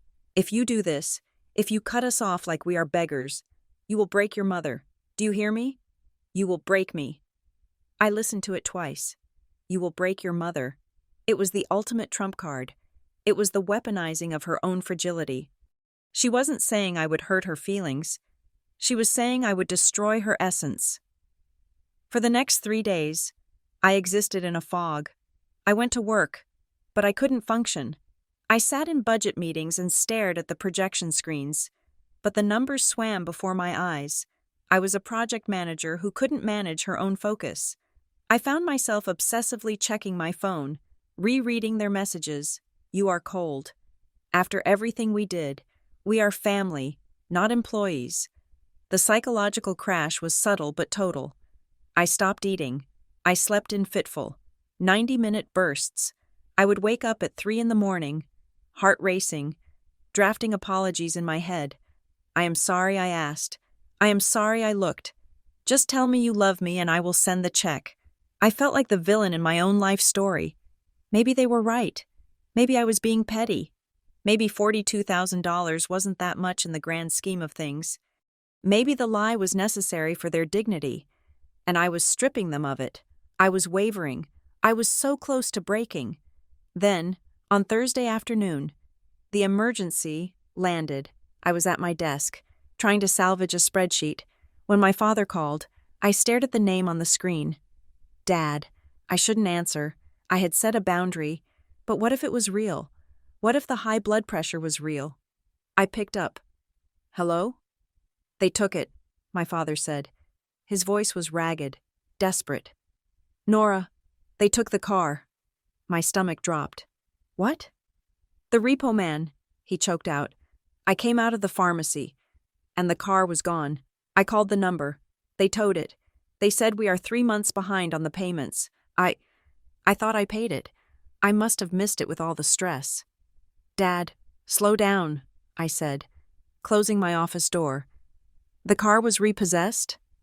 "They took it to the impound lot in the city," he said. "They said if I don't pay the arrears plus the towing fee by 5 o'clock today, they are going to auction it. We will lose the car." "Nora, we can't lose the car. How will your mother get to her appointments?" "How much?" I asked. The old script was running in my brain. Crisis. Urgent. Money. $2,400, he said. "They need cash or a wire transfer. They won't take a personal check." 2,400. It was a specific number. "I don't have $2,400 liquid right now," I said. It was a half lie. I had it. But it was my rent money. "You have to help us," he pleaded. "Just this once. Then we will do your audit. Whatever you want." But please, Nora, don't let them sell the car. I am standing in the pharmacy parking lot. I am humiliated. I felt the pull. The image of my father stranded in a parking lot. Humiliated was powerful. But then I looked at the sticky note on my monitor. Transparency. Send me the notice, I said. What? The notice, I said. If they towed it, they have to give you a notice, or the number you called. Take a picture of the paperwork or send me the screenshot of the text notification. Nora, I don't have time for this, he shouted. It is 3 o'clock. The bank closes at 5. Then you better hurry, I said, my voice trembling. Send me the proof. Dad, as soon as I see the official notice from the lender with the amount and the VIN number. I will wire the money. He hung up on me. I sat there, shaking. I had done it. I had held the line. 10 minutes later, my phone buzzed. A photo appeared. It was a picture of a crumpled piece of paper. It looked like a printout. Urgent notice of seizure vehicle. 2019 Toyota Camry. Owner, Robert Morgan. Amount. Due, $2,400. Status, impounded at first glance. It looked terrifying, but then I zoomed in. The logo at the top said Standard Auto Recovery. It looked pixelated, like a low-resolution image copied and pasted from Google Images. The font for the amount due was different from the font for the vehicle. One was Times New Roman, the other was Arial, and there was no address for the impound lot. Just a phone number, an 800 number. I Googled the number. It didn't belong to a towing company. It didn't belong to a bank. It was a generic customer service line for a prepaid debit card service. I looked at the original loan paperwork I had saved in my dad folder from 3 years ago. The lender was Valley Regional Credit Union. I dialed Valley Regional Credit Union. Loan department, please, I said when the operator answered. This is Jason in Loans. How can I help you? Hi, I said. I am calling to check the status of a vehicle loan. I am the daughter of the borrower, Robert Morgan. I can give you the last 4 of his social and the VIN. One moment, Jason said. I gave him the information. I held my breath. Okay, Jason said. I have the account here. What was your question? Is the vehicle currently in repossession status? I asked. Has it been towed? Jason paused. I heard him typing. Ma'am, he said. This loan was paid off in full 18 months ago. The title was mailed to Mr. Morgan on February 14th of last year. There is no active lien on this vehicle. We don't have any interest in it. I closed my eyes. Paid off? I whispered. Yes, ma'am. Paid in full. Early. Actually. Thank you, I said. Thank you. Jason. I hung up. There was no repo man. There was no tow truck. My father was not standing in a pharmacy parking lot. He was likely sitting in his living room, editing a Word document to look like a seizure notice. They owned the car. They had no car payments. The $2,400 wasn't for the car. It was for something else. Or maybe it was just for the reserves. Maybe they just wanted to see if the machine still worked. I didn't call him back. I didn't text. I stared at the fake notice on my phone screen until the pixels burned into my retinas. This wasn't desperation. This was fraud. My parents were attempting to defraud me. I drove to Evan's apartment that evening. I didn't call first. I just showed up. He opened the door, a slice of pizza in his hand. He took one look at my face and stepped back. Come in, he said. I walked into his messy living room and sat on the futon. I told him everything. The email, the blood pressure threats, the car, the call to the credit union. Evan put his pizza down. He looked sick. They paid off the car? He asked. They told me they were struggling to make the payments last month. Dad borrowed $50 from me for gas. They own it free and clear, I said. Evan, they are manufacturing crises. They are inventing trauma to extract cash. Evan rubbed his face with his hands. I knew they exaggerated. I didn't know they forged documents. I need to know everything, I said. Evan, you said before that helping them was my way of staying grounded. What else do they say about me? What is the story? Evan hesitated. He looked away, focusing on a stain on the carpet. Tell me, I said. They tell people you are difficult, Evan said quietly. They tell the extended family that you are brilliant but emotionally stunted, that you have trouble connecting with people, so you use money to buy affection. I felt the air leave the room. Buy affection? Yeah, Evan said. They say you are so successful that you don't know what money is anymore, that you throw it around because it makes you feel powerful. They say they accept it because they don't want to hurt your feelings, like they are doing you a favor by taking it. My generosity, my sacrifice, my skipped vacations and empty savings account. They had twisted it all until I was the pathetic, lonely workaholic trying to purchase a family, and they were the saints who indulged me. And there is more, Evan said, his voice dropping to a whisper. Aunt Linda called me yesterday. What did she say? She asked if you were off your meds, Evan said. I told her you aren't on meds. She said Mom told her you were spiraling, that you were paranoid, that you were inventing conspiracies about their finances because you were having some kind of breakdown. I stood up. The room was spinning. They are discrediting me, I said. They know I found the truth. They know I'm looking at the records. So they are planting the seed that I am crazy. That way, if I expose them, no one will believe me. They will just say, "Oh, poor Nora. She is having one of her episodes." It was reputational sabotage. It was a preemptive strike. Did you believe her? I asked Evan. No, Evan said. Not after you showed me the receipt. But Nora. The rest of the family? They believe Mom. Mom is the matriarch. She is the sweet old lady who bakes pies. You are the city girl who never visits. I realized then that this wasn't just about money anymore. This was about control.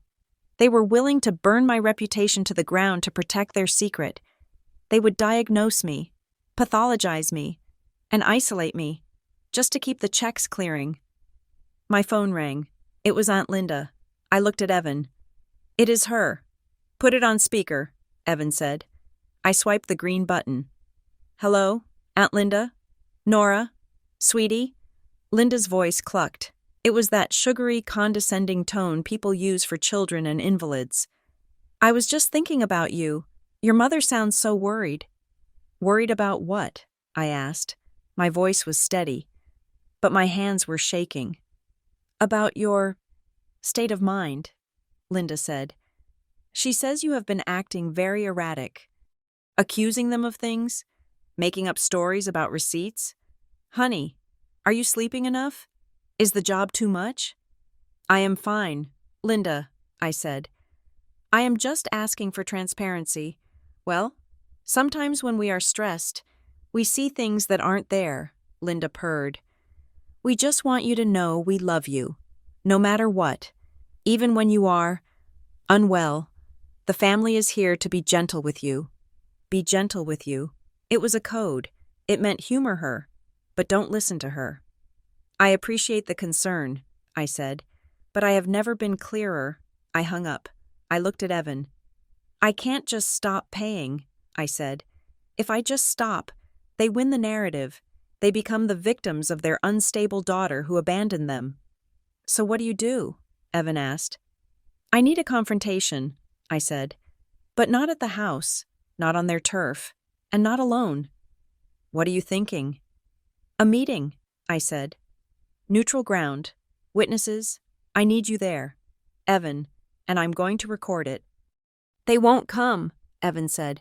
They will, I said, because I am going to tell them I have a check for them. I set it up for Saturday morning. I rented a small meeting room at the Maple Ridge Community Center. It cost me $50. It was a plain room with a long table and fluorescent lights. It was a place for HOA meetings and knitting circles. It was perfect. I sent the text on Friday morning. Mom, Dad, Evan, I want to resolve this. I have reviewed everything.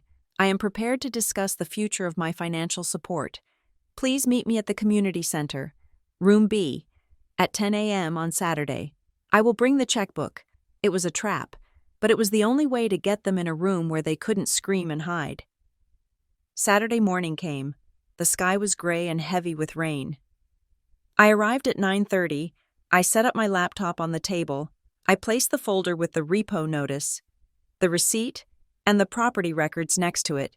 Evan arrived at 9:45. He looked terrified. He sat at the far end of the table, slouching in his chair. "This is going to be a disaster," he whispered. "Probably," I said. 10 o'clock came and went. 10:15. "They aren't coming," Evan said. "They are making us wait," I said. "It is a power move." At 10:20, the door opened. My parents walked in. They were dressed for church. My father wore a blazer. My mother wore a nice blouse and her pearl earrings. They looked respectable. They looked frail. They looked like the perfect victims. They didn't look at me. They looked at Evan. "Evan," my mother said, her voice trembling, "I can't believe you are part of this ambush. Sit down, please," I said. My father pulled out a chair for my mother. He sat next to her. He glared at me across the table. "We are here," he said. "We are here because we love you, and we are worried about you. But this? Renting a room? This is theater. Nora, this is proof that you aren't well." "I am perfectly well," I said. "Did you bring the documents I asked for? The bank statements?" My mother placed a thick folder on the table. She patted it with her hand. "I brought everything," she said. Her voice was righteous. "Since you want to humiliate us, we brought it. Every scar, every illness." I reached for the folder. "These are the bank statements?" "These are the reasons," she cried. "These are the reasons we needed help." I opened the folder. It wasn't bank statements. It was a stack of medical paperwork. But as I flipped through it, I realized what it was.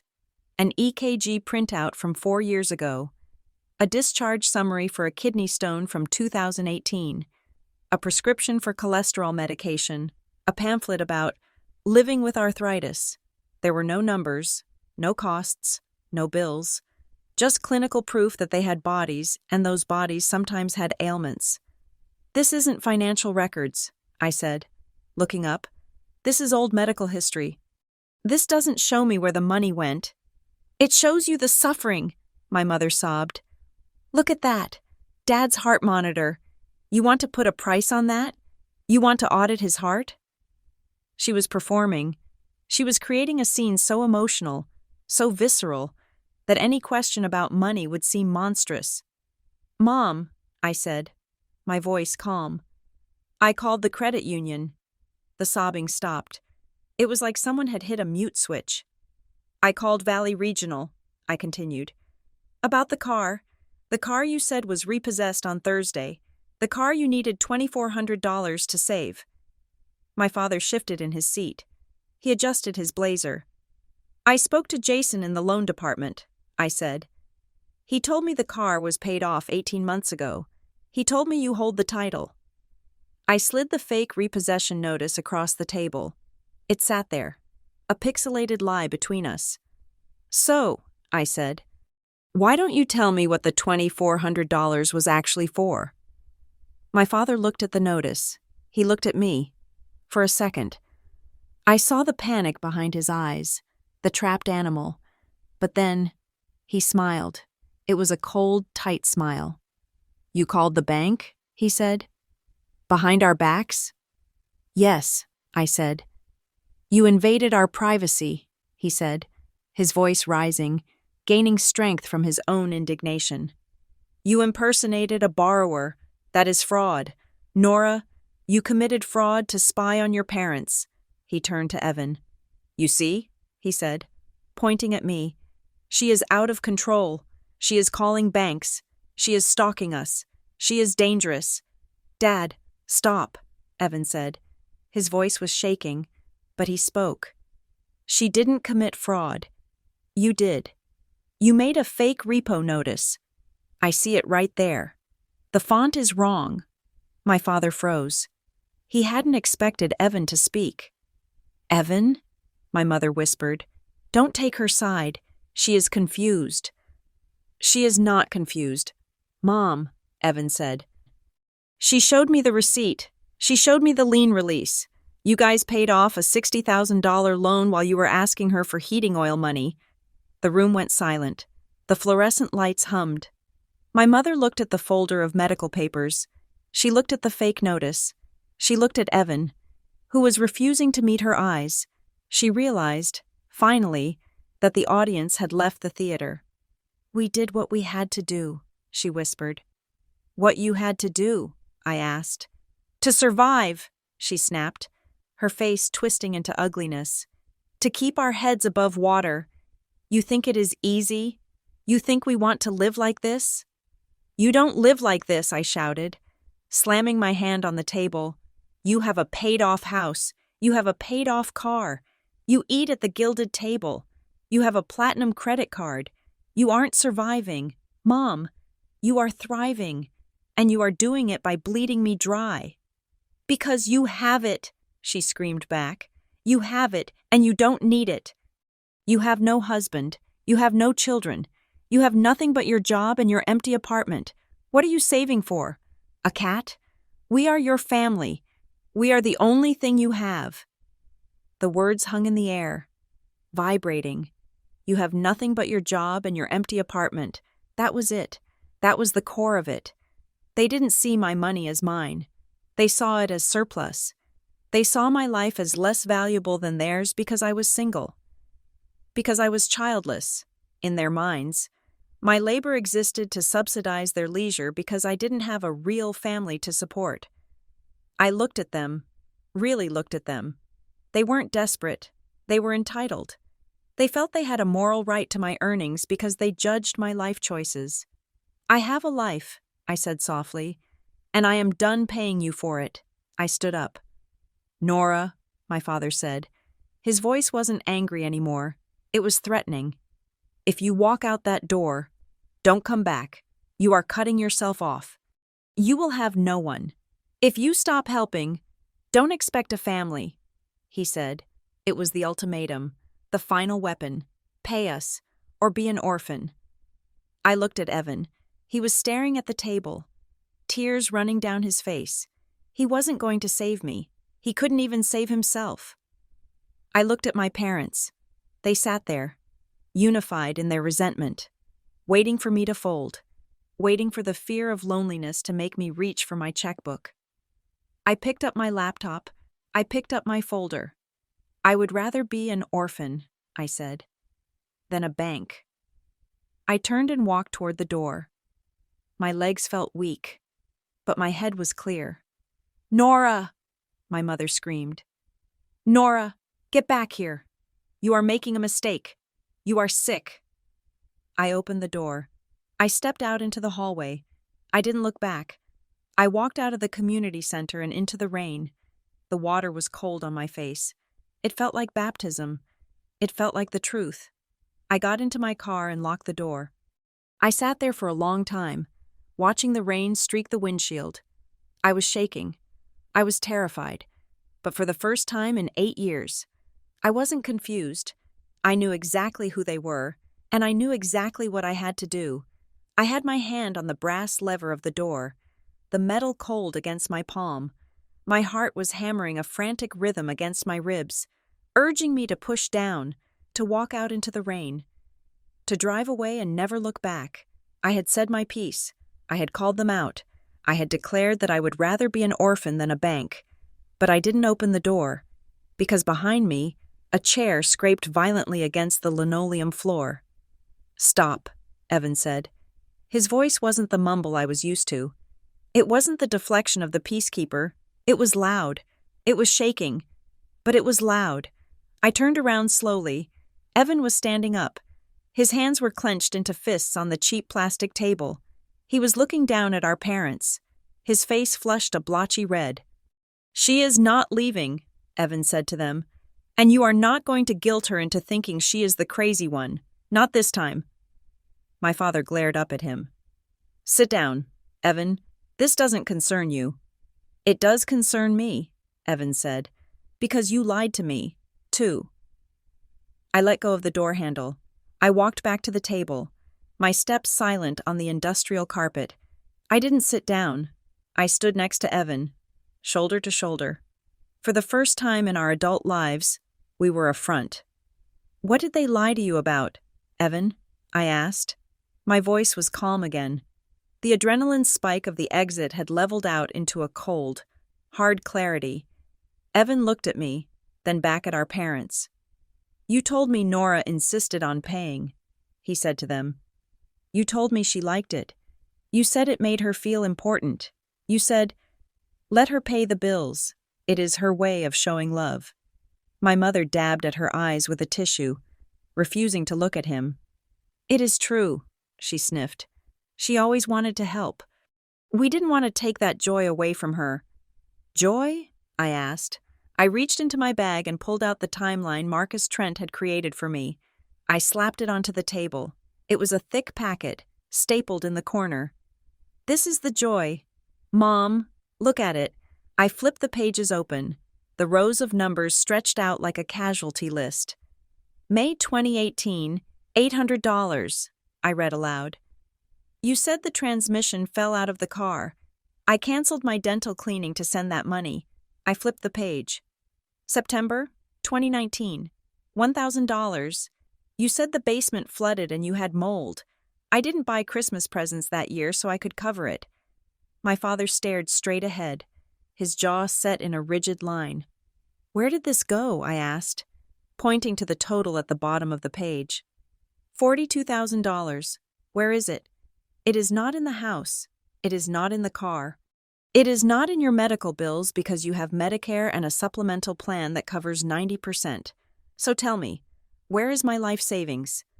"We raised you," my father shouted, slamming his hand on the table. "We fed you. We clothed you. You think that was free? You think you can itemize your childhood?" "I am not itemizing my childhood," I said. "I am itemizing my adulthood, and you are deflecting." I reached for the fake repossession notice that was still sitting in the center of the table. The pixelated logo seemed to mock us. "And this?" I said, holding it up. "Let's talk about this again. You got angry when I said I called the bank. You said I went behind your back." "You did," my father spat. "It was underhanded." "It was verification," I said. "And you know what hurts the most?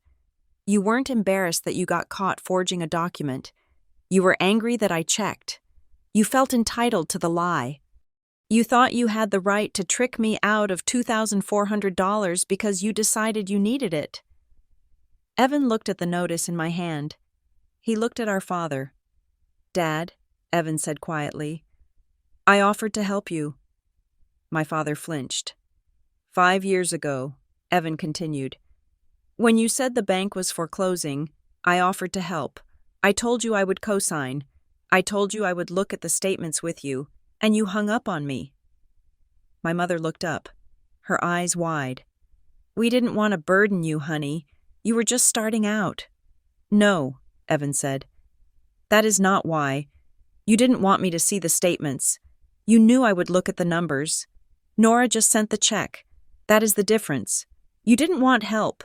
You wanted cash without questions." The room shifted. The air pressure changed. It wasn't just me against them anymore. It was the children against the parents. The dynamic they had carefully curated, divide and conquer, was shattering. "We love you both equally," my mother wailed, trying to regain the emotional high ground. "We never treated you differently." "You treated Nora like a wallet," Evan said. "And you treated me like an audience." I looked at my mother. I needed one more truth. I needed to hear her say it. "The receipt," I said. "The gilded table." She froze. The tissue hovered near her nose. "Admit it," I said. "You weren't eating rice and beans. You weren't suffering. You went to a steakhouse 2 days after you begged me for money. Just admit it." She looked at my father. He didn't help her. He was staring at the wall, seemingly fascinated by a water stain on the ceiling. "It was a mistake," she whispered. "It wasn't a mistake," I said. "The transaction is on the record. $380, Tuesday night. Fine, she snapped, dropping the tissue. Fine. We went to dinner. Are you happy? We went out. Why? I asked. Why did you tell me you were broke? Because it was a rare treat, she cried. We never go out.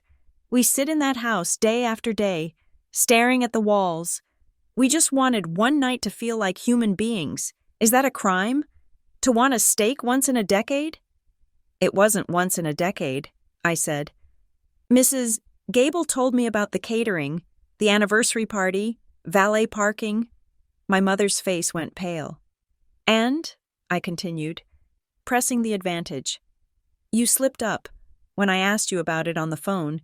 Before you knew I had the receipt, you mentioned the other time. Remember?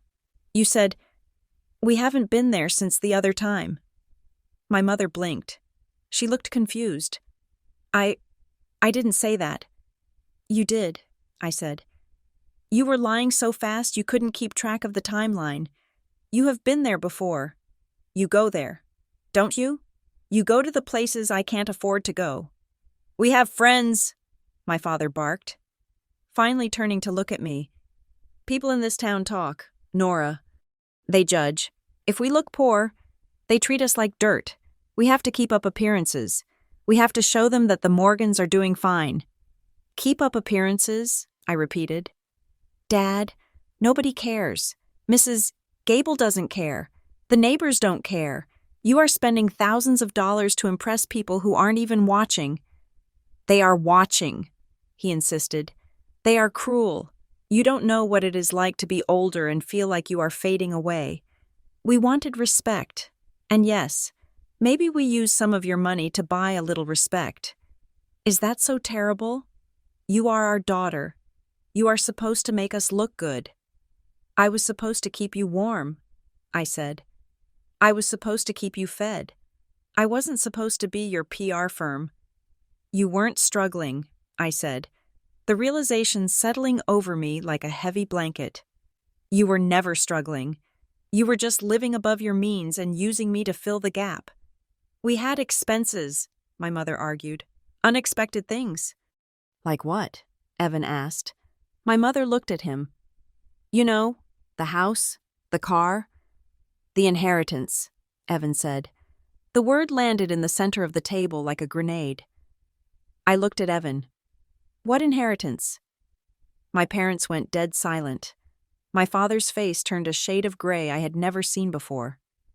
My mother stopped crying instantly. What inheritance, Evan? I asked again. Evan took a deep breath. Great Aunt Sarah, he said. From Ohio. She died 6 years ago. I remember that, I said. Mom said she left them a few trinkets, some old china. Mom said there wasn't any money. That is what they told you, Evan said. That is what they told me, too. At first, they said it was tiny.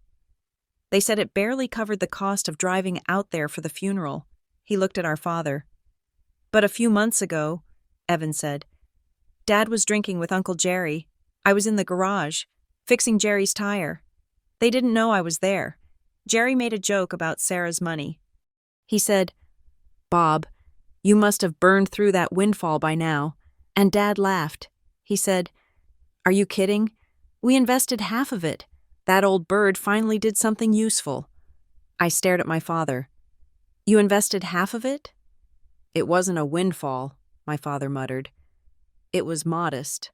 How modest? I asked. He didn't answer. I looked it up, Evan said. After I heard them talking, I couldn't see the bank accounts, obviously, but I looked up the probate records in Ohio. It is public record. Nora, he slid a piece of paper across the table. It was a printout from a court website. Estate of Sarah Jenkins. Beneficiary, Susan Morgan.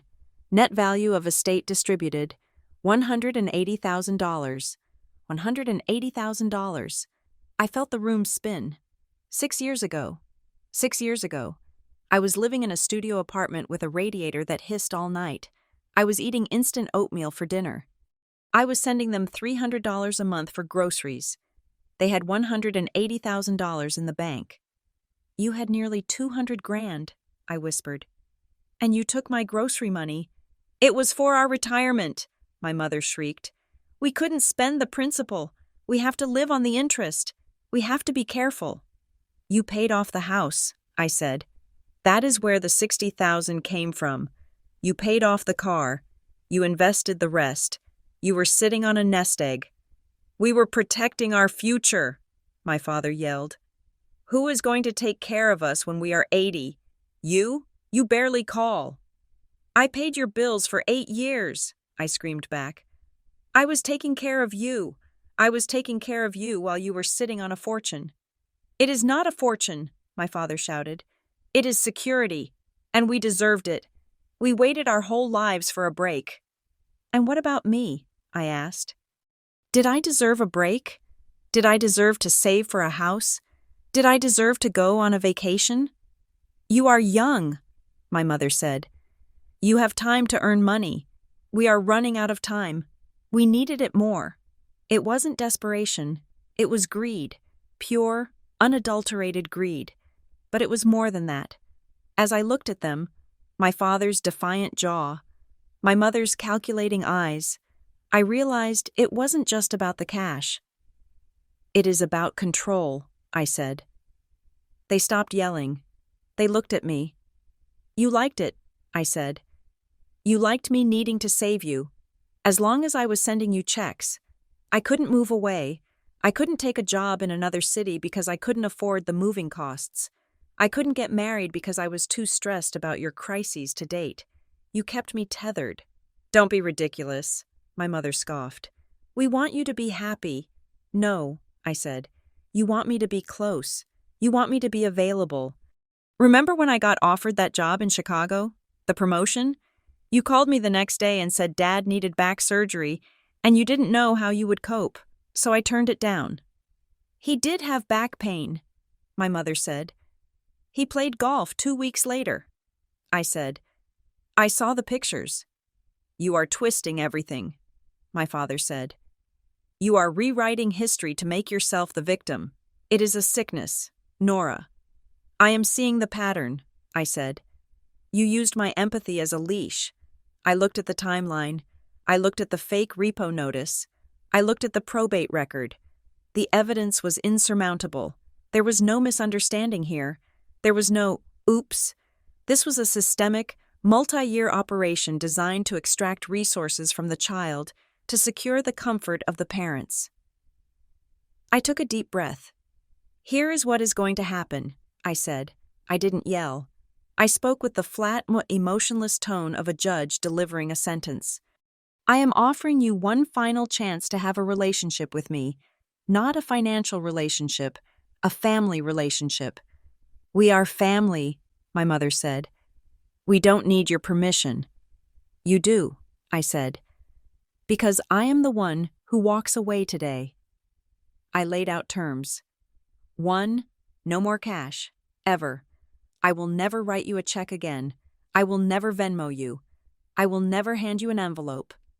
2, if you have a legitimate emergency, a real one, where life or limb is at risk, you will call me. I will verify it. I will speak to the doctor. I will speak to the contractor. And I will pay the vendor directly. Not a penny goes through your hands. 3, I said, pointing to the folder of bank statements they hadn't brought.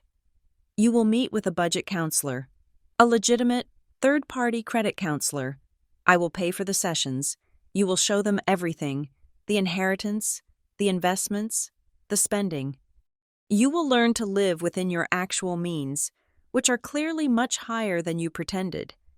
You want to send us to therapy? My father sneered. Financial therapy? I want you to be accountable, I said. If you do these things, I will stay in your life. I will come for Christmas. I will answer your calls. We can try to rebuild trust. I looked at them. But if you refuse, I said, if you lie to me one more time, if you manufacture one more crisis, I am gone. No calls, no visits, no emails. I will block your numbers and I will never look back. The silence stretched. It was heavy and suffocating. I could hear the rain drumming against the roof of the community center. My father looked at my mother. They communicated in that silent shorthand of theirs. A flicker of eyes, a tightening of lips. Then my father turned to me. He leaned forward. His face was hard, the face of a man who had never lost an argument in his own house. "We don't need supervision," he said. "We are your parents, Nora. We are not children. We are not criminals. We don't need a counselor to tell us how to spend our own money." "It wasn't your money," I said. "It was mine." "It is all family money," he shouted. "It is one pot. That is how family works. You help us. We help you. But you want contracts? You want audits? That isn't family. That is business." "You made it a business when you lied about the product," I said. He stood up. He buttoned his blazer. "You are arrogant," he said. "You think because you have a degree and a salary that you are better than us. You think you can dictate terms to the people who gave you life." He leaned over the table, his face inches from mine. "Here is my counteroffer," he hissed. "You apologize. You apologize for dragging us here. You apologize for spying on us. You apologize for the disrespect, and you start acting like a daughter again." "And if I don't?" I asked. He smiled. It was the chilling smile of a man burning a bridge because he thought he could fly. "If you stop helping," he said, "don't expect a family. You walk out that door without making this right, and you are dead to us. No Christmas, no birthdays, no calls when we die. You will be alone. Nora, just like you deserve." It was a spear aimed directly at my heart. He knew my fear. He knew I stayed because I was terrified of being untethered. He was betting everything on the fact that I needed them more than I needed the truth. I looked at my mother. She wasn't crying anymore. She was watching me, waiting to see if the threat worked. I looked at Evan. He was weeping silently, his head in his hands. I looked at the timeline. I remembered the radiator hissing in my studio apartment. I remembered the hunger I felt when I skipped dinner to save money for them. I remembered the pride I felt when I sent the checks. They had stolen that pride. They had turned my love into a scam. I stood up. My legs were shaking, but my hands were steady. I picked up my laptop. I picked up the folder with the fake notice and the timeline. "I am not alone," I said. I looked at Evan. "Evan," I said, "you can come with me, or you can stay with them." Evan looked up. He looked at our father, who was looming over the table like a thunderhead. He looked at our mother, whose face was a mask of cold expectation. "Evan, don't you dare," my father warned. Evan stood up. He was shaking so hard the chair rattled. "I am going with Nora," he whispered. "Get out," my father screamed. "Both of you, get out." "We are going," I said. I walked to the door. This time, I didn't hesitate. I opened it. "Nora," my mother screamed after me. "You will regret this. You will come crawling back when you realize nobody else wants you." I walked out into the hallway. Evan followed me, closing the door on their screaming. We walked out of the building and into the parking lot. The rain was coming down harder now, a cold, gray wash that soaked us to the bone in seconds. We stood by my car. Evan was sobbing openly now, deep, heaving gasps. "I can't believe they did that," he choked out. "I can't believe they actually said that." I put my hand on his shoulder. I felt a strange, hollow lightness in my chest. The anchor was gone. They had cut the line. "It wasn't a misunderstanding," I said, my voice sounding loud over the rain. "It was a strategy. Evan, the whole time, it was a strategy." "What do we do now?" Evan asked, wiping his face with his wet sleeve. "Now?" I said. I looked at the community center, a beige box in the rain where my parents were likely plotting their next move. "Now we stop paying," I said. "And we wait for the war." I unlocked the car. "Get in," I said. I got into the driver's seat. I didn't look back at the building. I put the car in gear. My hands were shaking uncontrollably, trembling so hard I could barely grip the wheel. The shock was setting in. The grief was a tsunami waiting just offshore. But my mind was crystal clear. I had lost my parents, but I had saved myself. I pulled out of the lot, the tires splashing through the puddles, and drove toward the highway, toward the city, toward a life that finally actually belonged to me. The fallout did not wait for the sun to rise. It traveled through the fiber optic cables of our family network faster than a virus, infecting cousins, aunts, and uncles before I had even driven the 20 miles back to the city. My phone started buzzing when I was still on the highway. I glanced at the screen, expecting the rage of my father or the pleas of my mother. Instead, I saw a name I hadn't seen pop up in months: Cousin Sarah. Sarah lived in Wisconsin. We exchanged Christmas cards and the occasional comment on Instagram. We were not close enough for a Saturday afternoon call.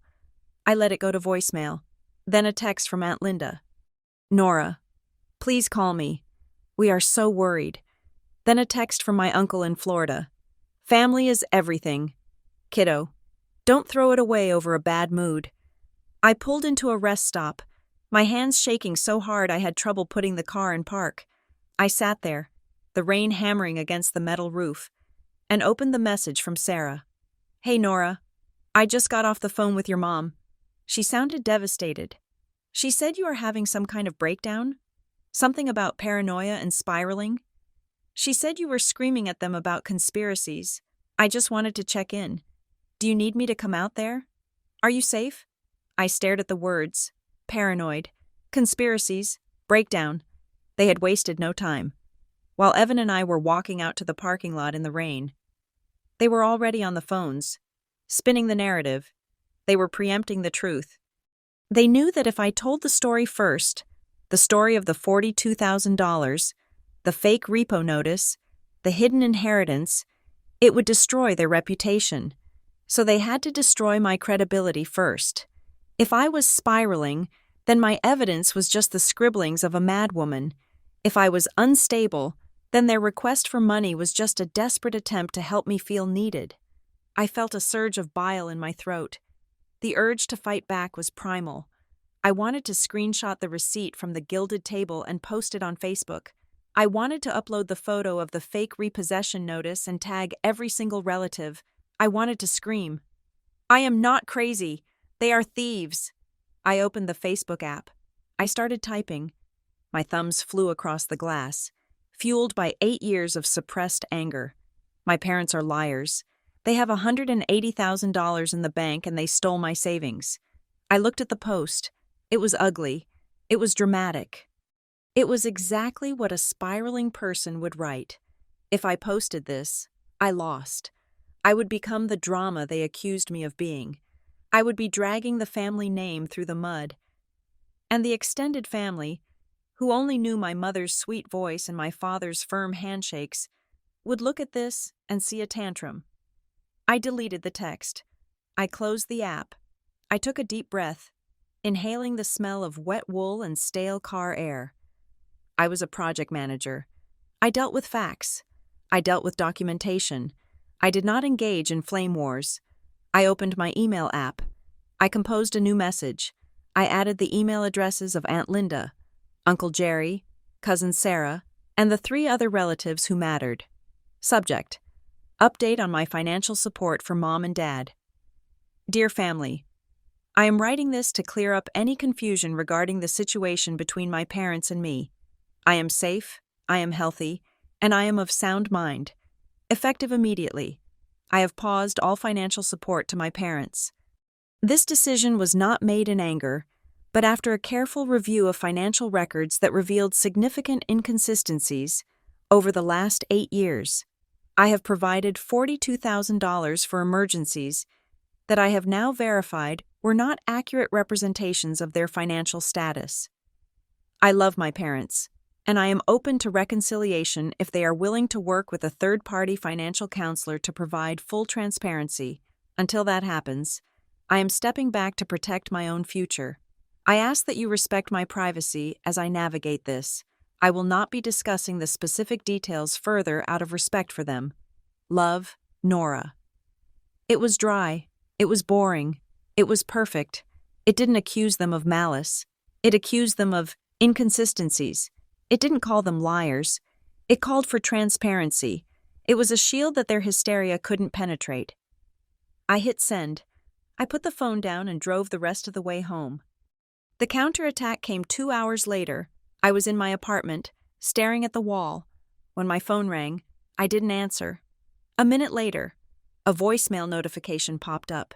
It was my mother. I played it on speaker, setting the phone on the kitchen counter like it was a bomb.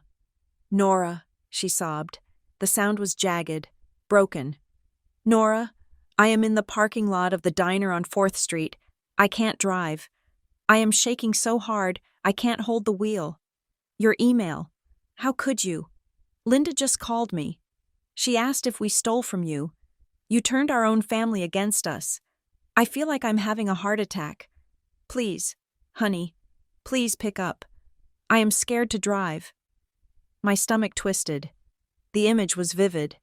My mother, terrified and alone in a rainy parking lot, gasping for air because of what I had done. I reached for my keys. I had to go get her. She was my mother. Even if she lied, she was my mother and she was in distress. Then, my phone buzzed again. A text from Evan. "Don't answer her." I texted back. She left a voicemail. "She is stuck at the diner. She says she can't drive." Evan called me immediately. "She is not at the diner." "Nora," Evan said. His voice was flat, exhausted. "How do you know?" "Because I am at the house," Evan said. "I went back to get my toolbox I left in the garage. She isn't in a parking lot.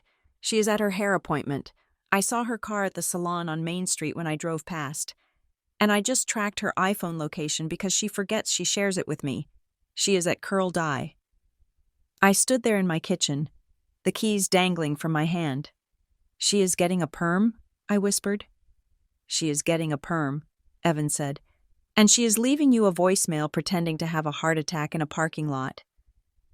I felt a coldness settle over me that was absolute. It wasn't anger anymore. It was the clinical detachment of a surgeon looking at a tumor. It was a performance. It was psychological warfare.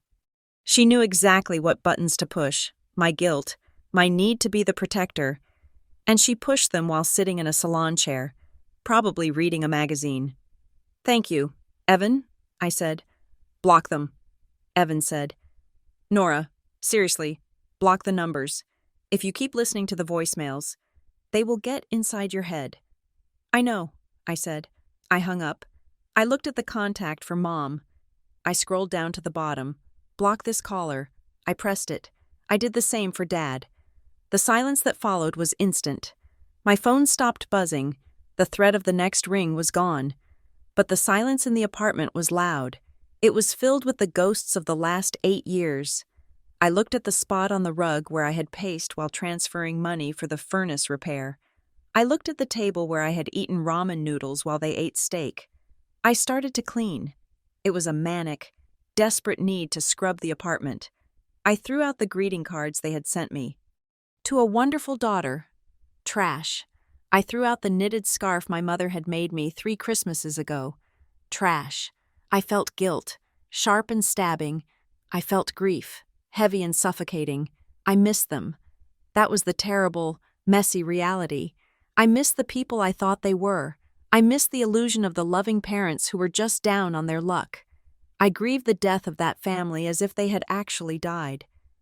But beneath the grief, there was relief, a small, quiet flame of relief.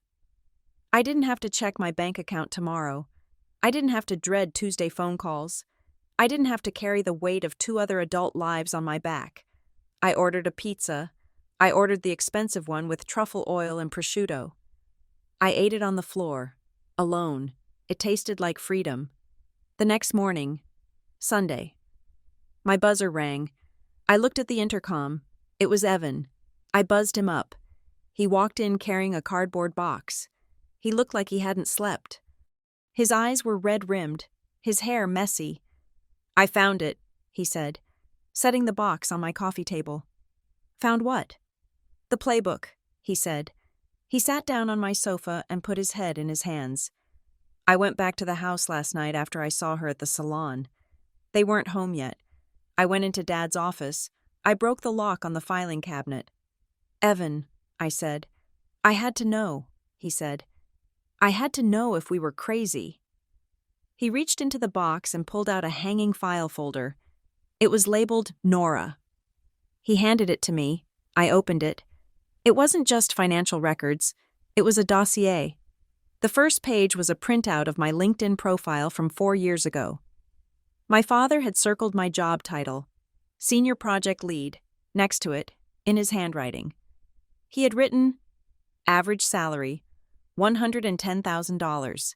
He had researched my salary. He knew exactly what I was making. The next page was a screenshot of a Facebook post I had made about getting a bonus. I had written, so grateful for the team and the hard work paying off. In the margins, my mother had written, wait 2 weeks, ask for roof money. I felt like I was going to throw up. They timed it, Evan whispered. They watched your social media. When you got a win, they manufactured a loss. I flipped through the pages. There were notes on my emotional state. January 2022. Nora sounds lonely. Mention Dad's blood pressure. She pays faster when she is worried. August 2023. Nora talking about a vacation to Italy. Need big crisis to stop it. Car transmission? Stop it. They didn't just want the money. They wanted to sabotage my joy. If I went to Italy, I would spend money on myself.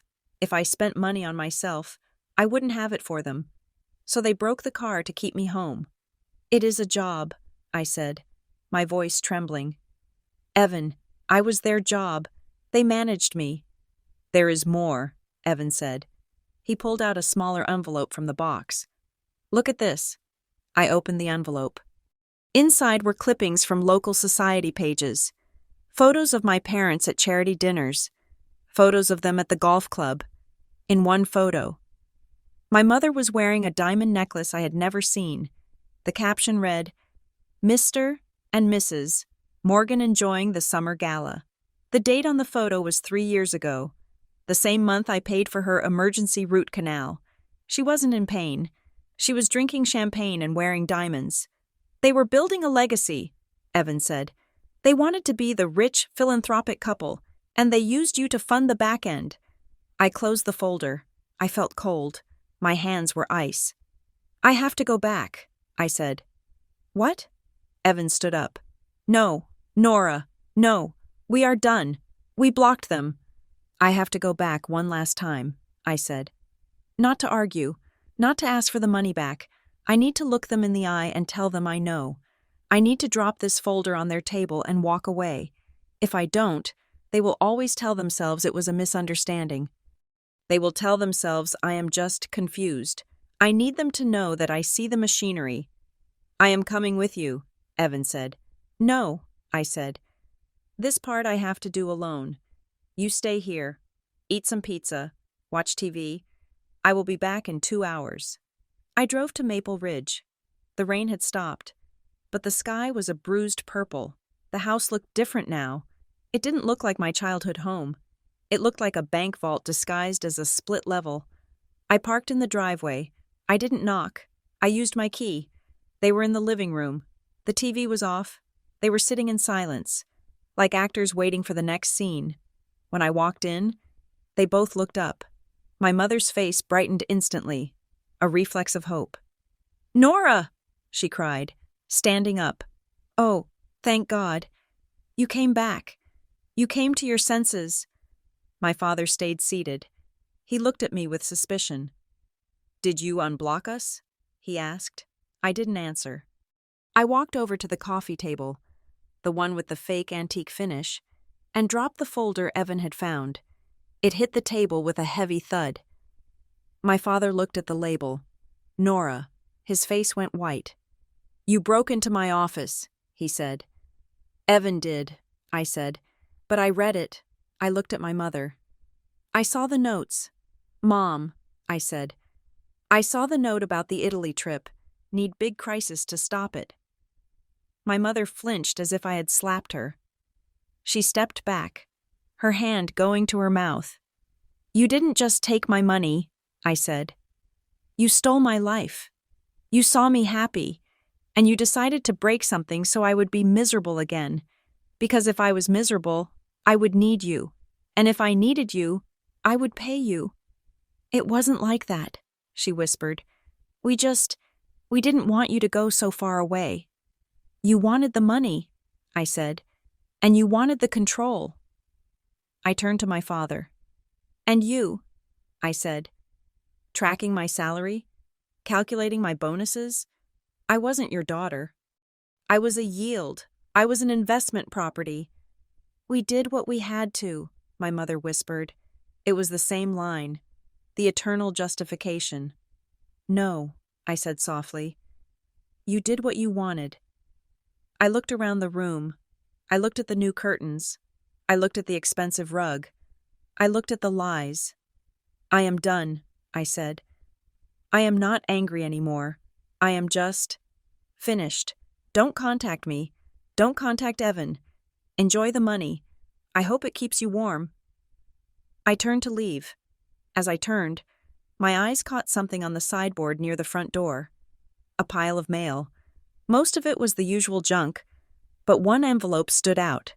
It was a green-edged, certified mail envelope. It had been opened. It was addressed to Nora Morgan, but it was here, at their house. I stopped. Why is my mail here? I asked. My father stood up quickly. It came here by mistake. Old address on file. I was going to forward it. It is opened, I said. I walked over and picked it up. My father took a step toward me, then stopped. He looked afraid. I pulled the letter out. It was from a lending institution called Quick Cash. Dear Ms. Morgan, thank you for your inquiry regarding a personal loan in the amount of $20,000. Unfortunately, we cannot process your application at this time due to a freeze on your credit report. I froze. I hadn't applied for a loan, and I certainly hadn't applied for a loan from Quick Cash. I looked at the date, last Tuesday, the day after I confronted them about the receipt. I looked at my father. You tried to take a loan in my name, I said. You tried to use my social security number. No, he said, holding up his hands. No, Nora. I was just checking rates. I wasn't going to sign it. I just wanted to see if we could get approved to pay you back. You lied, I said. You tried to steal my identity. It is not stealing, he shouted. We are family. I have your social because I set up your savings account when you were 12. I wasn't going to steal. I was going to borrow. Without asking me, I said. That is a crime. Dad, that is a felony. The word hung in the air. Felony. My mother grabbed my father's arm. She looked terrified. Nora, she whimpered.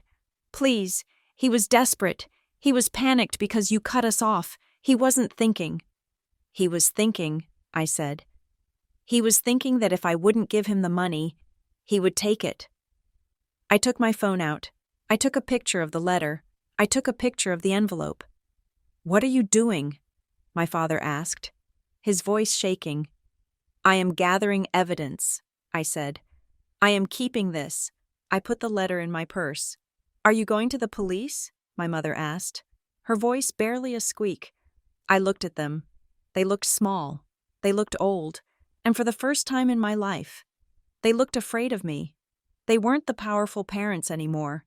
They were two people who had committed fraud and knew that their daughter held the evidence. I am going to protect myself, I said. I am going to lock my credit. I am going to notify the bureaus. And if I see one more inquiry, one more attempt, one more strange charge, then yes, I will go to the police. Nora, you can't, my father pleaded. It would kill your mother. Then you better make sure she stays alive, I said. And you better make sure you leave me alone. I walked out the door. This time, nobody screamed. Nobody followed me. The silence behind me was the silence of fear. I drove back to the city. I didn't cry. I felt a strange buzzing in my veins, the vibration of a bridge burning down while I stood safely on the other side. I got back to my apartment. Evan was asleep on the couch. I covered him with a blanket. I sat down at my desk. I opened my laptop. I placed the receipt from the gilded table on the desk. Next to it, I placed the opened certified letter. 2 pieces of paper, One proved they were greedy. The other proved they were dangerous. The broke story was never about survival. It was never about heating oil or medical bills. It was about access. They wanted access to my resources. And when I denied them access, they tried to force the lock. I opened a blank document. I started to write a message to them. Mom and Dad, I want to believe we can fix this. If you confess everything to the family. I stopped. I stared at the cursor. They would never confess. They would spin it. They would say I misunderstood the loan application. They would say I was cruel. I deleted the text. I started a new message. To Robert and Susan Morgan. Do not contact me again. If you do, I will file a police report regarding the identity theft attempt. I stared at that one, too. It felt too final. It felt like cutting off a limb. Even though the limb was gangrenous, it was still a part of me. I looked at the receipt. I looked at the letter. I realized I didn't need to send either message. I didn't need to offer a path to truth, because they weren't interested in walking it, and I didn't need to announce my departure, because I was already gone. Sending a message was engaging. Sending a message was still playing the game. The only winning move was silence. I closed the laptop. The screen went black. Reflecting my own face, I looked tired. I looked older. But I looked like someone who owned her own life. I stood up and walked to the window, looking out at the city lights. Somewhere out there, people were eating dinner with their families. Somewhere, people were telling the truth. I wasn't one of them, not anymore, but tomorrow. The money in my bank account would stay there. Tomorrow, my credit would be locked. Tomorrow, I would wake up and the day would be mine. I turned off the light, leaving the receipt and the letter in the dark. Thank you so much for listening to My Parents Said They Were Broke and Asked Me for Money for 8 years. A $500 restaurant receipt proved. This story was a journey into the dark side of family loyalty and financial abuse. I know Nora's ending was open-ended, but sometimes walking away in silence is the loudest thing you can do. I want to hear from you. Where are you listening from? Have you ever had to set a hard financial boundary with a family member? How would you have handled the final confrontation with the letter? Please leave your thoughts in the comments below in English. And if you enjoyed this story, please subscribe to Revenge Stories for more realistic, emotional, and gripping dramas. See you in the next story.